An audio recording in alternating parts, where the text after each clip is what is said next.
Good afternoon అండి. Welcome polity class start చేద్దాం. మనం అనుకున్నట్లు temporary time period live classes ఇస్తున్నాం. లైవ్ క్లాసెస్ బదులు ఇట్లా పెడుతున్నాం. ఎప్పుడైతే గవర్నమెంట్ రూల్స్ రిలాక్స్ చేస్తుందో ఇమీడియట్లీ లైవ్ క్లాస్ స్టార్ట్ అవుతాం. బట్ ఇవి కూడా ఆల్మోస్ట్ లైవ్ క్లాసెస్లో మనం ఏ విధంగా అయితే ఎంతైతే కవర్ చేద్దాం అనుకున్నాము డేకి ఆ స్కెడ్యూల్ ఆ సిలబస్ పరంగానే వెళ్తున్నాం. సో మీకు పీడిఎఫ్స్ కూడా టెలిగ్రామ్ ఛానల్లో అప్డేట్ చేయడం జరుగుతుందండి. మనము పాలిటిక్స్ సంబంధించి మాట్లాడినట్లయితే పాలిటీలో సిలబస్ పరంగా చూసినట్లయితే ఇంట్రొడక్షన్ టు కాన్స్టిట్యూషన్ అనేది కవర్ చేసాం, sources of Indian constitution cover చేసాం, సేలియంట్ ఫీచర్స్ చదివాం, తర్వాత పార్ట్స్ షెడ్యూల్స్ గురించి చూసాం, ప్రియాంబుల్ గురించి కంప్లీట్ ఇన్ఫర్మేషన్ చూసాం. అండ్ నెక్స్ట్ పార్ట్ 1 గురించి చూసాం. లాస్ట్ 2 క్లాసెస్లో పార్ట్ 2 సిటిజన్షిప్ గురించి చూసాం. దీంట్లో కరెంట్ రిలేటెడ్ ఉన్న trending topics CAB, CIA, NRC, NPC, census వాటి గురించి కూడా చూసాము. ఓవర్సీస్ సిటిజన్షిప్ ఆఫ్ ఇండియా గురించి అట్లా. సో సిటిజన్షిప్ గురించి కూడా కంప్లీట్ ఇన్ఫర్మేషన్ అనేది లాస్ట్ క్లాస్ అనేది చూడడం జరిగింది. ఈ క్లాస్లో మనము very important topic fundamental rights అనేది చూస్తాం. ప్రాథమిక హక్కులు. ఫండమెంటల్ రైట్స్ అనేది కొంచెం పెద్ద చాప్టర్ ఉంటుందండి. So it might take 2 or 3 days ఈ టాపిక్. సో ఈరోజు మనం ఫండమెంటల్ రైట్స్ అనేది స్టార్ట్ చేద్దాం.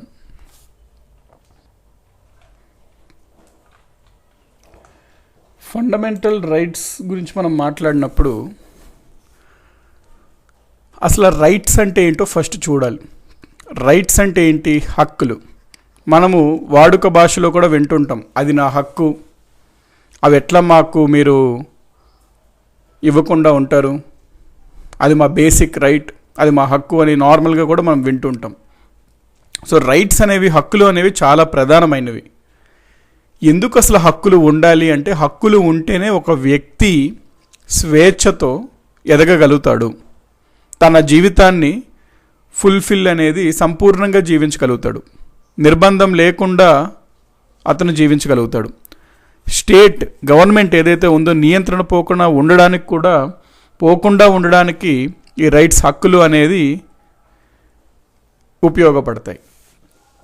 మరి అటువంటి రైట్స్లో డిఫరెంట్ టైప్స్ ఉంటాయి. లీగల్ రైట్స్ అని ఉంటాయి, మోరల్ రైట్స్ అని ఉంటాయి, బేసిక్ హ్యూమన్ రైట్స్ అని ఉంటాయి.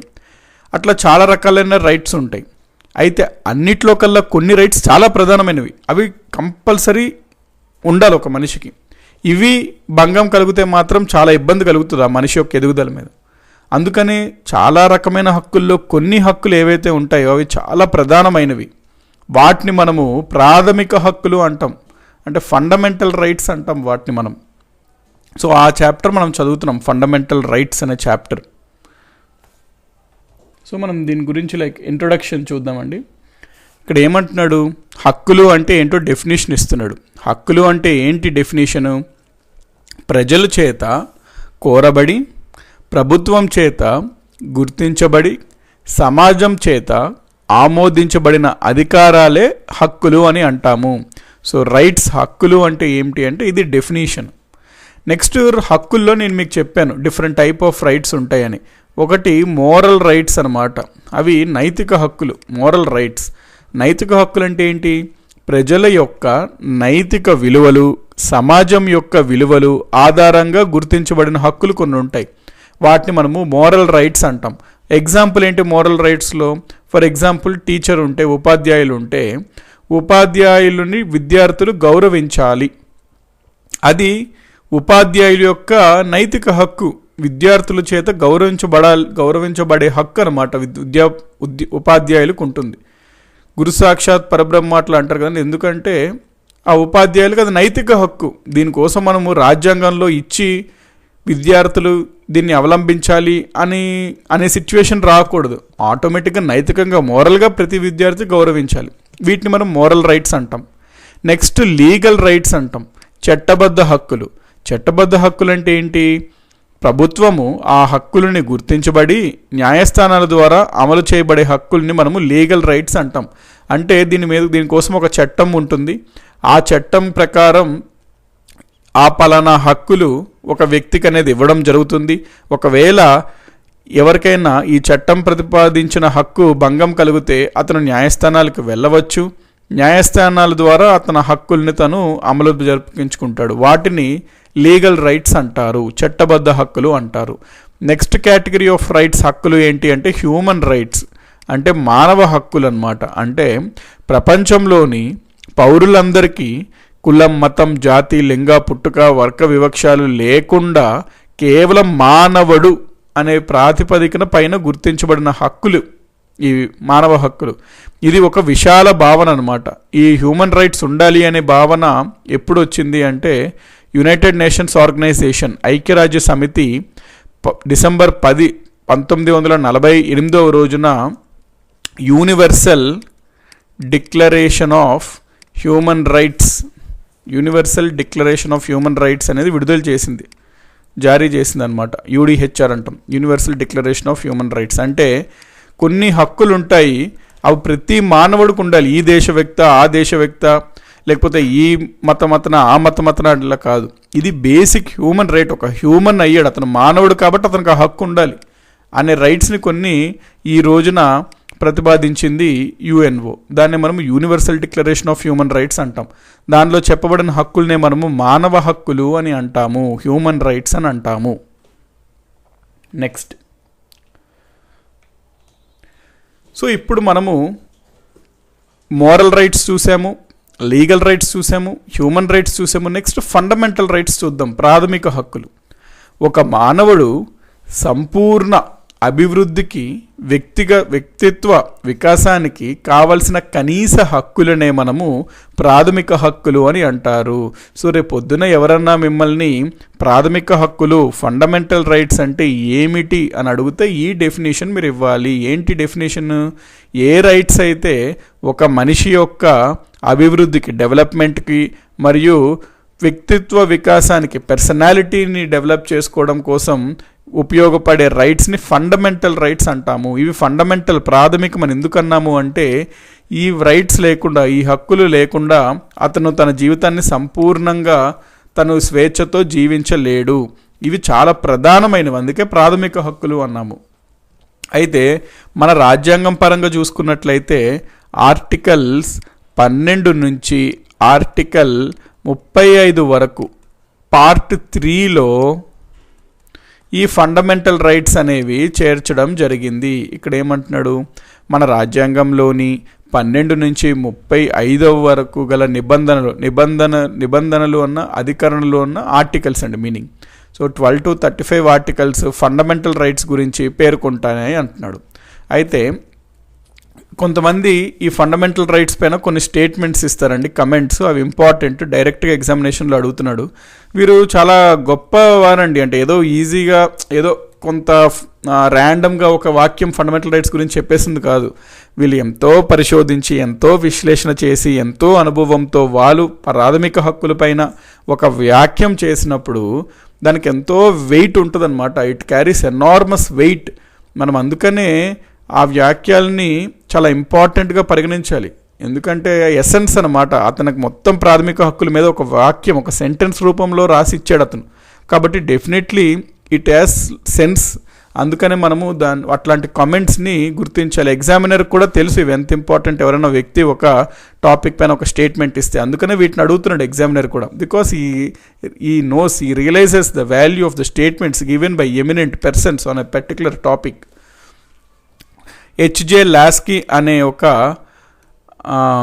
రాజకీయ శాస్త్రవేత్త ప్రాథమిక హక్కుల గురించి ఏమని చెప్పాడు అంటే, ఒక రాజ్యము యొక్క లక్షణము కానీ లేదా దాని స్వభావము కానీ అది ప్రజలకు అందించే హక్కులను బట్టి తెలుస్తుంది అంటున్నాడు. ఎంత బాగా చెప్పాడు చూడండి. ఇప్పుడు ఏదైనా రాజ్యం, ఏదైనా గవర్నమెంట్ ఉంది, లేకపోతే ఏదైనా దేశం ఉంది. ఆ దేశం యొక్క లక్షణం ఏంటి అంటే, ఆ దేశం ప్రజాస్వామ్యమా, ఆ దేశము మొనార్కియల్లా, లేకపోతే నియంత్రణ పాలంగా ఉంటుందా, లేకపోతే ఏ రకంగా ఉంటుంది ఆ దేశం. ఆ దేశం యొక్క స్వభావం కానీ లక్షణం కానీ ఎట్లా మనము తెలుసుకోవచ్చు అంటే, ఆ దేశంలో ఉన్న ప్రజలకు అందించే హక్కులు బట్టి మనకు ఆ దేశం యొక్క లక్షణం అర్థమవుద్ది అంటున్నాడు. రైటే కదండి. ఏ దేశం అయితే ప్రజల యొక్క హక్కులను పూర్తిగా నిక్కచ్చుతో అవి గుర్తిస్తాయో వాటిని మనం ప్రజాస్వామ్య దేశాలు అంటాం. కాబట్టి ఎగ్జామినేషన్లో ఈ స్టేట్మెంట్ ఇచ్చి ఇది అన్నది ఎవరు అంటాడు. నెక్స్ట్ పాయింట్, రాజ్యం అంటే గుర్తుంచుకోండి, ఇక్కడ గవర్నమెంట్ అండి. రాజ్యం అంటే గవర్నమెంట్, ఇంగ్లీష్లో దాన్ని స్టేట్ అంటాము. స్టేట్ అంటే మళ్ళీ రాష్ట్రము అనుకోకండి. స్టేట్ అంటే ఇక్కడ మనకి పాలిటీలో గవర్నమెంట్ని సూచించడానికి స్టేట్ అని అంటాం. మరి రాష్ట్రాన్ని కూడా స్టేట్ అంటాం కదండి. రెండింటి మధ్యన డిఫరెన్స్ ఏ రకంగా మనం చెప్పాలి అంటే సింపుల్ అండి. ఇంగ్లీష్లో మనం మాట్లాడినప్పుడు ఒకవేళ గవర్నమెంట్ని డినోట్ చేయాలంటే స్టేట్ వాడతాం వర్డ్, అప్పుడు ఎస్ క్యాపిటల్తో మనం డినోట్ చేసి స్టేట్ అంటాము. నార్మల్ రాష్ట్రం గురించి, తెలంగాణ రాష్ట్రం, ఆంధ్రప్రదేశ్ రాష్ట్రం, అట్లా రాష్ట్రం గురించి మాట్లాడినప్పుడు, అంటే రాష్ట్రం గురించి మాట్లాడినప్పుడు సింపుల్గా స్మాలెస్ట్ స్టేట్ అంటామండి. సో ఈ రకంగా మనము డిఫరెన్స్ చేస్తాం. అంటే కరెక్ట్గా రాయాలి అంటే ఈ రకంగా రాయాలి. గవర్నమెంట్, స్టేట్ అనేది రెండింటికి ఉపయోగిస్తాం. గవర్నమెంట్ని ఉపయోగించినప్పుడు ఈ మీనింగ్ వచ్చేటట్టు ఉపయోగిస్తే ఎస్ క్యాపిటల్తో రాయాలి. అంటే ఎగ్జాక్ట్గా రూల్ ఏంటంటే ఇదండి. కొన్ని బుక్స్లో ఇవి ఉండవు ఇట్లాగా, కాకపోతే మీరు ఇట్లాగే రాయండి. సో దట్ మీకు మంచి పొలిటికల్గా అండర్స్టాండింగ్ ఉంది అనే ఒక భావన వస్తుంది. సో నెక్స్ట్ గజేంద్ర గడ్కర్ అనే వ్యక్తి ఏం చెప్పారు? రాజ్యానికి వ్యక్తికి మధ్య సంబంధాలను నిర్ణయించే హక్కులు ప్రాథమిక హక్కులు. సో ఏ హక్కుల్ని ప్రాథమిక హక్కులు అంటున్నాడు అంటే, ఒక రాజ్యానికి వ్యక్తికి అంటే గవర్నమెంట్కి ఒక ఇండివిజువల్కి మధ్యన సంబంధాలను, రిలేషన్స్ను డిసైడ్ చేసే హక్కులనే ప్రాథమిక హక్కులు అంటారు అనేది గజేంద్ర గడ్కర్. నెక్స్ట్ పతాంజలి శాస్త్రి గారు ఏమంటున్నారంటే, ప్రాథమిక హక్కులు, ఫండమెంటల్ రైట్స్ అనేవి ప్రజాస్వామ్యానికి, డెమోక్రసీకి రక్షక కవచము లాంటివి. అంటే it is a protective shield లాంటివి డెమోక్రసీకి. అంటే డెమోక్రసీని రక్షిస్తాయి ఏంటి? ప్రాథమిక హక్కులు. సో ప్రాథమిక హక్కులు ప్రజాస్వామ్యానికి రక్షక కవచం లాంటివి అన్నది ఎవరు అంటే పతాంజలి శాస్త్రి.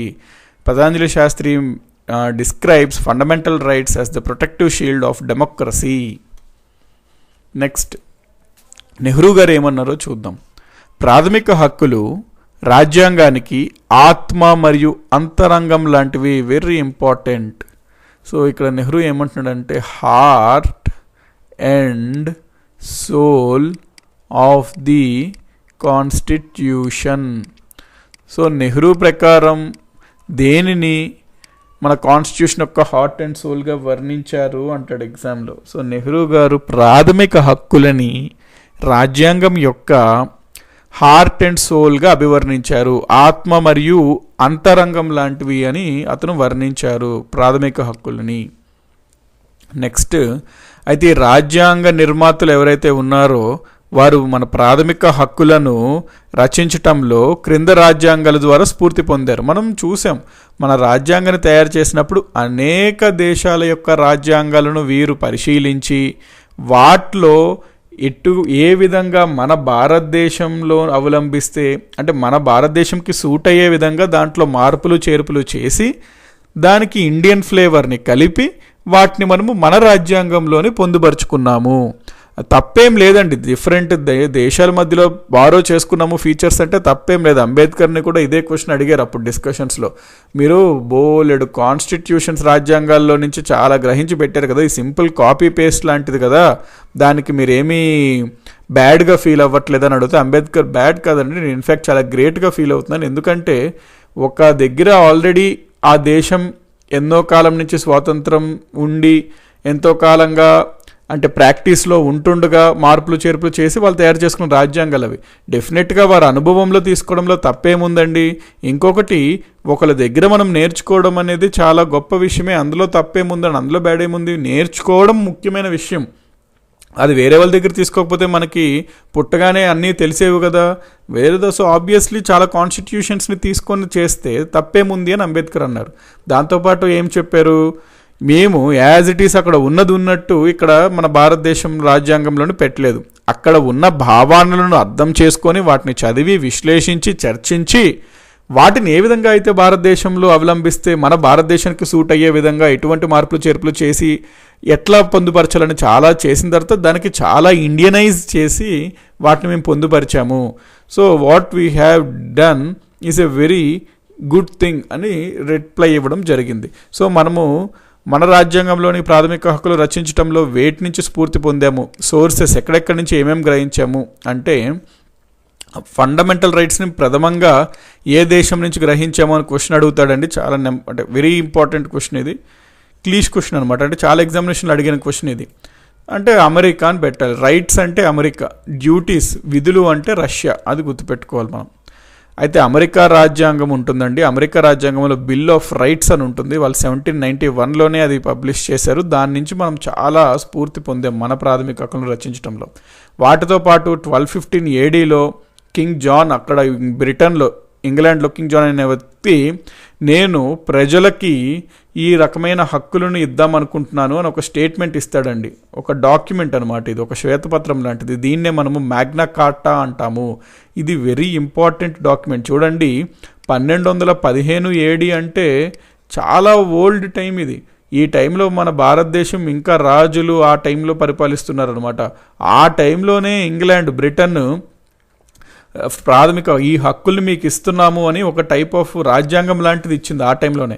అంటే వీళ్ళు రాజకీయంగా ఎంత అడ్వాన్స్ ఉన్నారో చూడండి. అందుకనే బ్రిటన్ని మనము మదర్ ఆఫ్ పార్లమెంటరీ డెమోక్రసీస్ అంటాము. కాబట్టి బ్రిటిష్ రాజ్యాంగంలో ఉన్న మ్యాగ్నా కార్టా నుంచి కూడా కొన్ని అంశాలను మనము గ్రహించి మన రాజ్యాంగంలోని ప్రాథమిక హక్కులని చేర్చాము. నెక్స్ట్ మనం అనుకున్నాం ఇందాకనే డిసెంబర్ 10, 1948 ఈ టైంలో యుఎన్ఓ, యునైటెడ్ నేషన్స్ ఆర్గనైజేషన్, ఐక్యరాజ్య సమితి మానవ హక్కులను ప్రకటన చేసింది, అంటే universal declaration of human rights. So definitely వాటిని కూడా మరి పరిగణించాలి, ఎందుకంటే వీటిలో కొన్ని ముఖ్యమైనవే కదా మరి ఫండమెంటల్ రైట్స్. సో అందుకనే ఈ మూడింటి నుంచి మనము గ్రహించి మన ప్రాథమిక హక్కులను రచించుకోవడం జరిగింది. నెక్స్ట్ వచ్చేసరికి ప్రాథమిక హక్కుల వర్గీకరణ మరి ఏ రకంగా చేశాము అని అడుగుతున్నాడు. అయితే మనము ఈ చదువుకునే ముందు ఇక్కడ ఒక పాయింట్ మీకు నేను చెప్తానండి. ఇక్కడ లైక్ చూడండి, సో ఫండమెంటల్ రైట్స్కి వచ్చేసరికి లైక్ హిస్టరీ పరంగా మనం మాట్లాడుకున్నట్లయితే 1928 ఫస్ట్ చూడాలండి. 1928లో నెహ్రూ గారు ఒక రిపోర్ట్ ఇస్తారు. నెహ్రూ అంటే జవహర్లాల్ కాదు కండి, మోతీలాల్, వాళ్ళ ఫాదర్ మోతీలాల్ నెహ్రూ రిపోర్ట్ అంటాను, సో కన్ఫ్యూజ్ అవ్వరు. మోతీలాల్ నెహ్రూ అనే అతను ఒక రిపోర్ట్ని ఇవ్వడం జరుగుతుంది. దాన్నే నెహ్రూ రిపోర్ట్ అంటాం సింపుల్గా, బట్ నెహ్రూ అంటే మోతీలాల్ నెహ్రూ ఇక్కడ. సో ఈయన మోతీలాల్ నెహ్రూ రిపోర్ట్లో 1928 ఆ టైంలో ఈయన రిపోర్ట్ విడుదల చేశారు. ఆ రిపోర్ట్లో ఈయన 19 ప్రాథమిక హక్కులను, 19 ఫండమెంటల్ రైట్స్ అనేది రాజ్యాంగంలోని ఇవ్వాలి అని చెప్పి ఇతను చెప్పడం జరిగింది. కాబట్టి 1928లో నెహ్రూ రిపోర్ట్లో మొదటిసారి 19 ప్రాథమిక హక్కుల కల్పనను కోరింది ఫస్ట్. నెక్స్ట్ కనుక మనం మాట్లాడితే 1931లో ఇండియన్ నేషనల్ కాంగ్రెస్ అనే political party INC every year సమావేశం జరుపుకుంటాయి ఇవి ఏదో ఒక పట్టణంలో. 1931కి వచ్చేసరికి ఇండియన్ నేషనల్ కాంగ్రెస్ కరాచీలో సమావేశం ఏర్పరచుకుంది.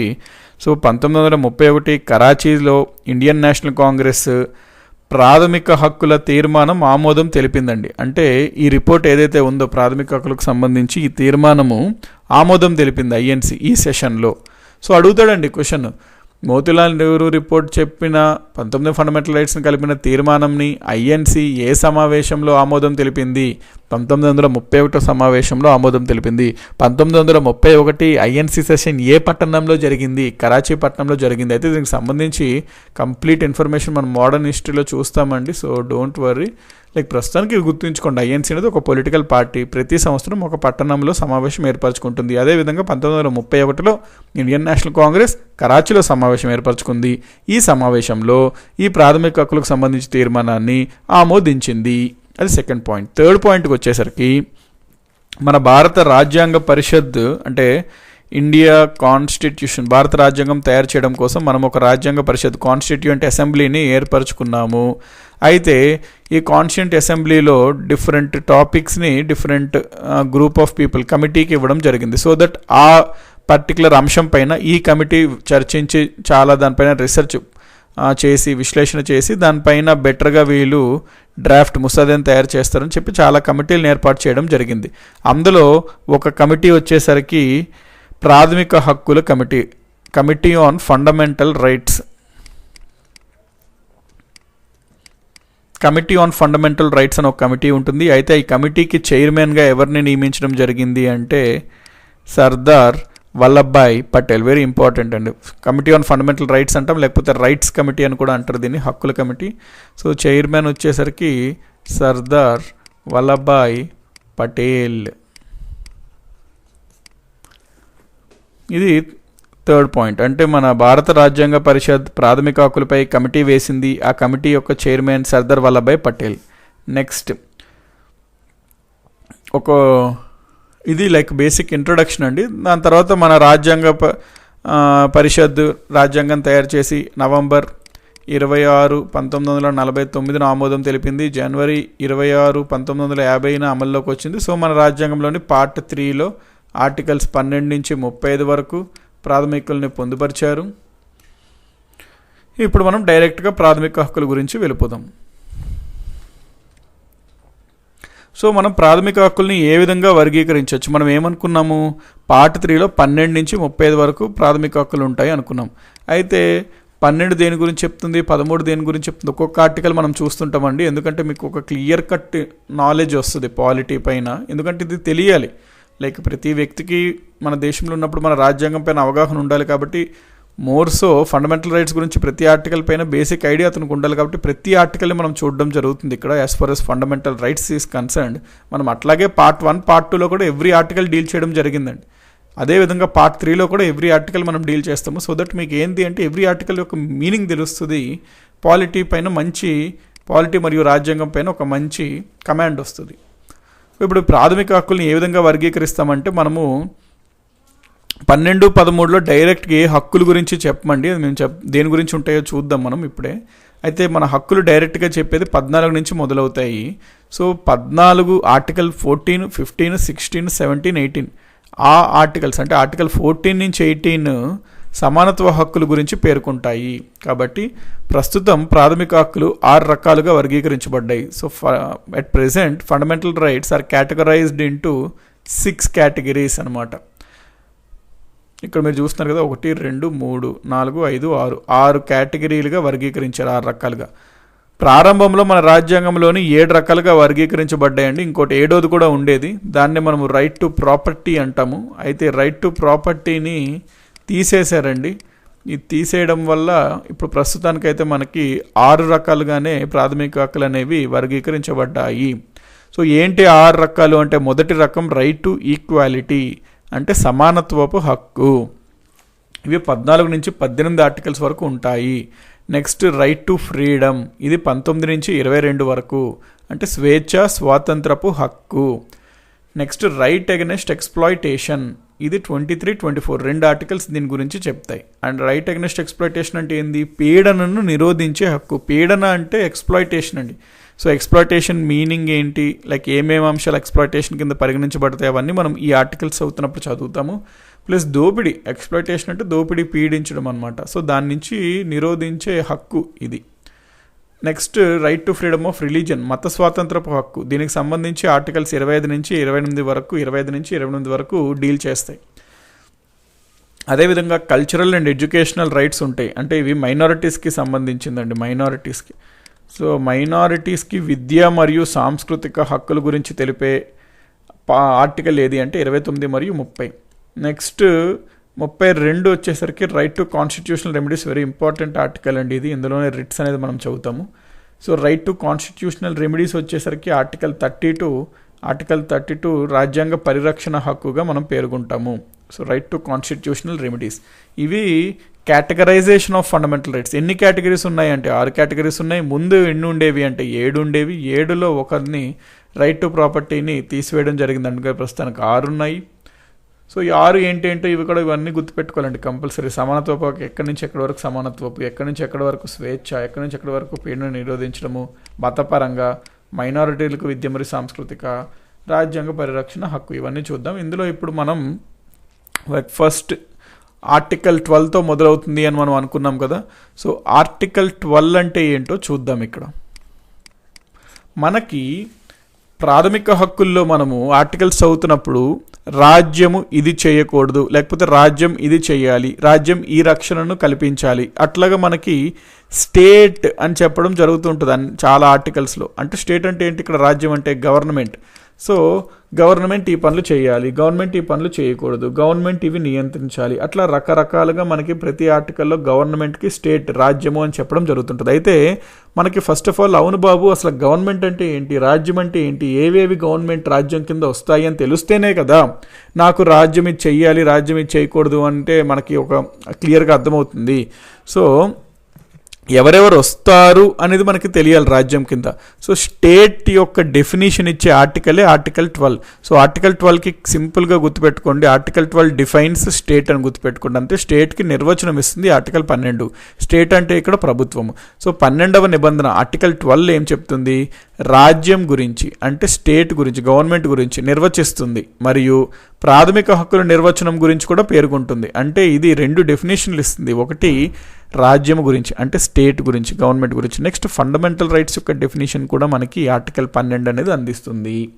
ఆర్టికల్ 12 ఎగ్జాక్ట్గా ఏం చెప్తుందో చూడండి. ఇక్కడ రాజ్యము అంటే స్టేట్ అంటే ఏమొస్తాయి అంటే ఫస్ట్ పార్లమెంట్ వస్తుంది, తర్వాత స్టేట్ గవర్నమెంట్ అంటే సెంట్రల్లో పార్లమెంట్ వస్తుంది, స్టేట్ గవర్నమెంట్లో స్టేట్ లెజిస్లేచర్స్ వస్తుంది, తర్వాత లోకల్ లెవెల్స్లో అన్ని లోకల్ అథారిటీస్ వస్తాయి, అంటే మున్సిపాలిటీస్ అవనివ్వండి, పంచాయతీస్ అవనివ్వండి, అన్నీ వస్తాయి. వాటితో పాటు భారత భూభాగంలో ఉన్న గవర్నమెంట్ కంట్రోల్లో ఉన్న ప్రతి సంస్థ లేకపోతే ప్రతి భూభాగం అంటే ప్రతి సంస్థ కూడా గవర్నమెంట్ కంట్రోల్లో ఉండే, గవర్నమెంట్ షేర్ ఎక్కువగా ఉన్న ప్రతిదీ కూడా రాష్ట్రము, స్టేట్ డెఫినేషన్ కింద వస్తుంది. సింపుల్గా గవర్నమెంట్ అంటే మనం ఏమంటామండి, లైక్ కేంద్ర ప్రభుత్వము, రాష్ట్ర ప్రభుత్వము, ఇక్కడ స్థానిక ప్రభుత్వాలు మరియు ప్రభుత్వ సంస్థలు, ఇవన్నీ గవర్నమెంట్ కింద వస్తాయి, స్టేట్ కింద వస్తాయి అంటున్నాడు. అది తెలిపేది article 12. Next article 13, very important అండి. ఆర్టికల్ 13 మనకి ఏం తెలియజేస్తుందంటే ప్రాథమిక హక్కులను హరించువేయు శాసనాలు చెల్లవు మరియు అవి నేరవు అంటున్నాడు, చెల్లనేరవు అంటున్నాడు. సో ఇక్కడ ఇంగ్లీష్లో ఏమంటున్నాడంటే laws that are inconsistent with the fundamental rights are null and void అంటాడు. అంటే they are cancelled by the courts and meaning. So article 13 చూడండి ఏం చెప్తున్నాడు. ఇక్కడ స్టేట్ షెల్ నాట్ మేక్ అంటే ప్రభుత్వం చేయకూడదు ఎటువంటి చట్టాలు అంటే which takes away or abridges the rights conferred by this part. అంటే ఈ భాగంలోని చెప్పబడిన హక్కులను హరించివేసే విధంగా ఎటువంటి చట్టాలను ప్రభుత్వము చేయకూడదు. ఒకవేళ ఏదన్నా ప్రభుత్వము ఈ భాగంలో చెప్పబడిన హక్కులను హరించివేసే విధంగా ఏదన్నా ఈ చట్టంలో కొంత భాగం ఉంటే ఆ భాగము వాయిడ్ అయిపోద్ది, అంటే భాగంని క్యాన్సిల్ చేయబడుతుంది, అంటే తీసివేయడం పడుతుంది అని చెప్తుంది ఆర్టికల్ 13. అంటే ఇక్కడ మీకు ఏమర్థమవుతుంది, చట్టాలను ఎవరు చేస్తారు, ప్రభుత్వం చేస్తారు. ప్రభుత్వం చట్టాలు చేసినప్పుడు ఈ ఆర్టికల్ 12 నుంచి 30 అంటే పార్ట్ 3 ఫండమెంటల్ రైట్స్ని దృష్టిలో పెట్టుకొని చేయాలి. ఆ చేసిన శాసనాలు, చట్టాలు అనేది ఈ ఫండమెంటల్ రైట్స్ ప్రాథమిక హక్కుల్ని హరించివేసే విధంగా, భంగం కలిగించే విధంగా ఉండకూడదు. ఒకవేళ గనక ప్రభుత్వం అటువంటి హక్కులను చేస్తే ఆ హక్కుల్లో ఏ పార్ట్ అయితే, ఏ భాగం అయితే, ఎంతవరకైతే ఈ హక్కుల్ని హరించివేసే ఉందో ఆ భాగంని మనము కొట్టివేస్తాము, అవి చెల్లవు అని తెలిపే ఆర్టికల్ 13. కాబట్టి ఇక్కడ ఆర్టికల్ 12, 13 పైన మీకు స్పష్టమైన అవగాహన వచ్చిందని నేను అనుకుంటున్నానండి. 12 ఏమో రాజ్యము డెఫినేషన్ ఇస్తుంది, గవర్నమెంట్ అంటే ఏంటో చెప్తుంది. 13 ఏమంటుంది, మరి ఆ ప్రభుత్వము శాసనాలు చేస్తుంది, కాకపోతే ఆ శాసనాలు అనేవి ప్రాథమిక హక్కులకు భంగం కలిగించకూడదు, ఈ వీటిని హరించి వేసే విధంగా ఉండకూడదు అని తెలిపే ప్రాథమిక హక్కే ఆర్టికల్ 13. నెక్స్ట్ ఇప్పటి నుంచి మనకి యాక్చువల్ ఫండమెంటల్ రైట్స్లు మొదలవుతుంటే ఏమేమి హక్కులు ఉన్నాయని మనం ఆల్రెడీ అనుకున్నాం. 14 నుంచి 18 వరకు సమానత్వ హక్కులు, రైట్ టు ఈక్వాలిటీ అనేవి ఉంటాయి అనుకున్నాము. కాబట్టి ఇప్పుడు మనం ఆర్టికల్ 14కి వెళ్దాం. ఆర్టికల్ 14 ఏం చెప్తుంది అంటే equality before law. Article 14 to 80 సమానత్వం గురించి చెప్తుంది కాబట్టి అందులో ఆర్టికల్ 14 ఏంటి, ఈక్వాలిటీ బిఫోర్ లా గురించి చెప్తుంది. సో ఇక్కడ ఏంటి దీని మీనింగ్, ఈక్వాలిటీ బిఫోర్ లా అంటే చట్టం దృష్టిలో అందరూ సమానులే. ఇది మనం చాలా సినిమాల్లో కూడా చూస్తాం. చట్టం ముందు ఒకరు ఎక్కువ ఒకరు తక్కువ కాదు, చట్టం ముందు అందరూ సమానులే. ఈ భావన చట్టం ముందు అందరూ సమానులే, ఈక్వాలిటీ బిఫోర్ లా అనే భావన మనం ఎక్కడి నుంచి గ్రహించాము అంటే మొదటగా బ్రిటిష్ రాజ్యాంగం నుంచి గ్రహించామండి ఈక్వాలిటీ బిఫోర్ లా వచ్చేసరికి. అయితే ఈ భావన మనకి ఎక్కడ అంటే ఏవి డైసీ అనే ఒక రాజకీయ శాస్త్రవేత్త ఉంటాడు, అతను రూల్ ఆఫ్ లా అనే సిద్ధాంతాన్ని ప్రతిపాదిస్తాడు. ఆ రూల్ ఆఫ్ లాకి సంబంధించిన కాన్సెప్ట్ అనమాట ఇది, ఈక్వాలిటీ బిఫోర్ లా. ఇది దీని ప్రకారం ఏంటి ఈ రూల్ ఆఫ్ లా లేకపోతే ఈక్వాలిటీ బిఫోర్ లా ఆర్టికల్ 14 ప్రకారం ఏంటి అంటే, చట్టం దృష్టిలో తప్పు చేసినప్పుడు ప్రధానితో సహా సామాన్య పౌరుడి వరకు అందరినీ ఒకే విధంగా శిక్షించబడతారు అనేదే ఇక్కడ పాయింట్. సో మనం చాలా సినిమాల్లో కూడా ఇక్కడ మనం అంటాం కదా equality before law. For example Baahubali 2లో కూడా హీరో ఏదో రాంగ్ ఇట్లాగా అన్నప్పుడు, రాంగ్ చేసినప్పుడు లైక్ అక్కడ సమావేశంలో మనకి అక్కడ అనడం జరుగుతుంటుంది, మన రాజ్యంలో మహిష్మతి రాజ్యం శాసనాల ప్రకారం ఎవరు తప్పు చేసినా అది రాజు అయినా ముసలి అయినా స్త్రీ అయినా మగవాడని ఎవరికన్నా ఒకే రకంగా వారు శిక్షించబడతారు, వివక్షత అనేది చూపబడదు అని ఇక్కడ ఒక డైలాగ్ ఉంటుంది. సో దాన్నే మనము రూల్ ఆఫ్ లా అంటాము. ఈ రూల్ ఆఫ్ లాని ప్రతిపాదించింది ఎవరు అంటే ఏవి డైసీ అనే అతను. సో ఈ రూల్ ఆఫ్ లా ప్రకారం ఎవరైనా తప్పు చేస్తే అది ప్రధాన అవనివ్వండి లేకపోతే కామన్ మ్యాన్ అవనివ్వండి, సామాన్య పౌరుడు అవనివ్వండి, వారు ఒకే విధంగా శిక్షించబడతారు. సో అది చెప్పే ఆర్టికల్ 14.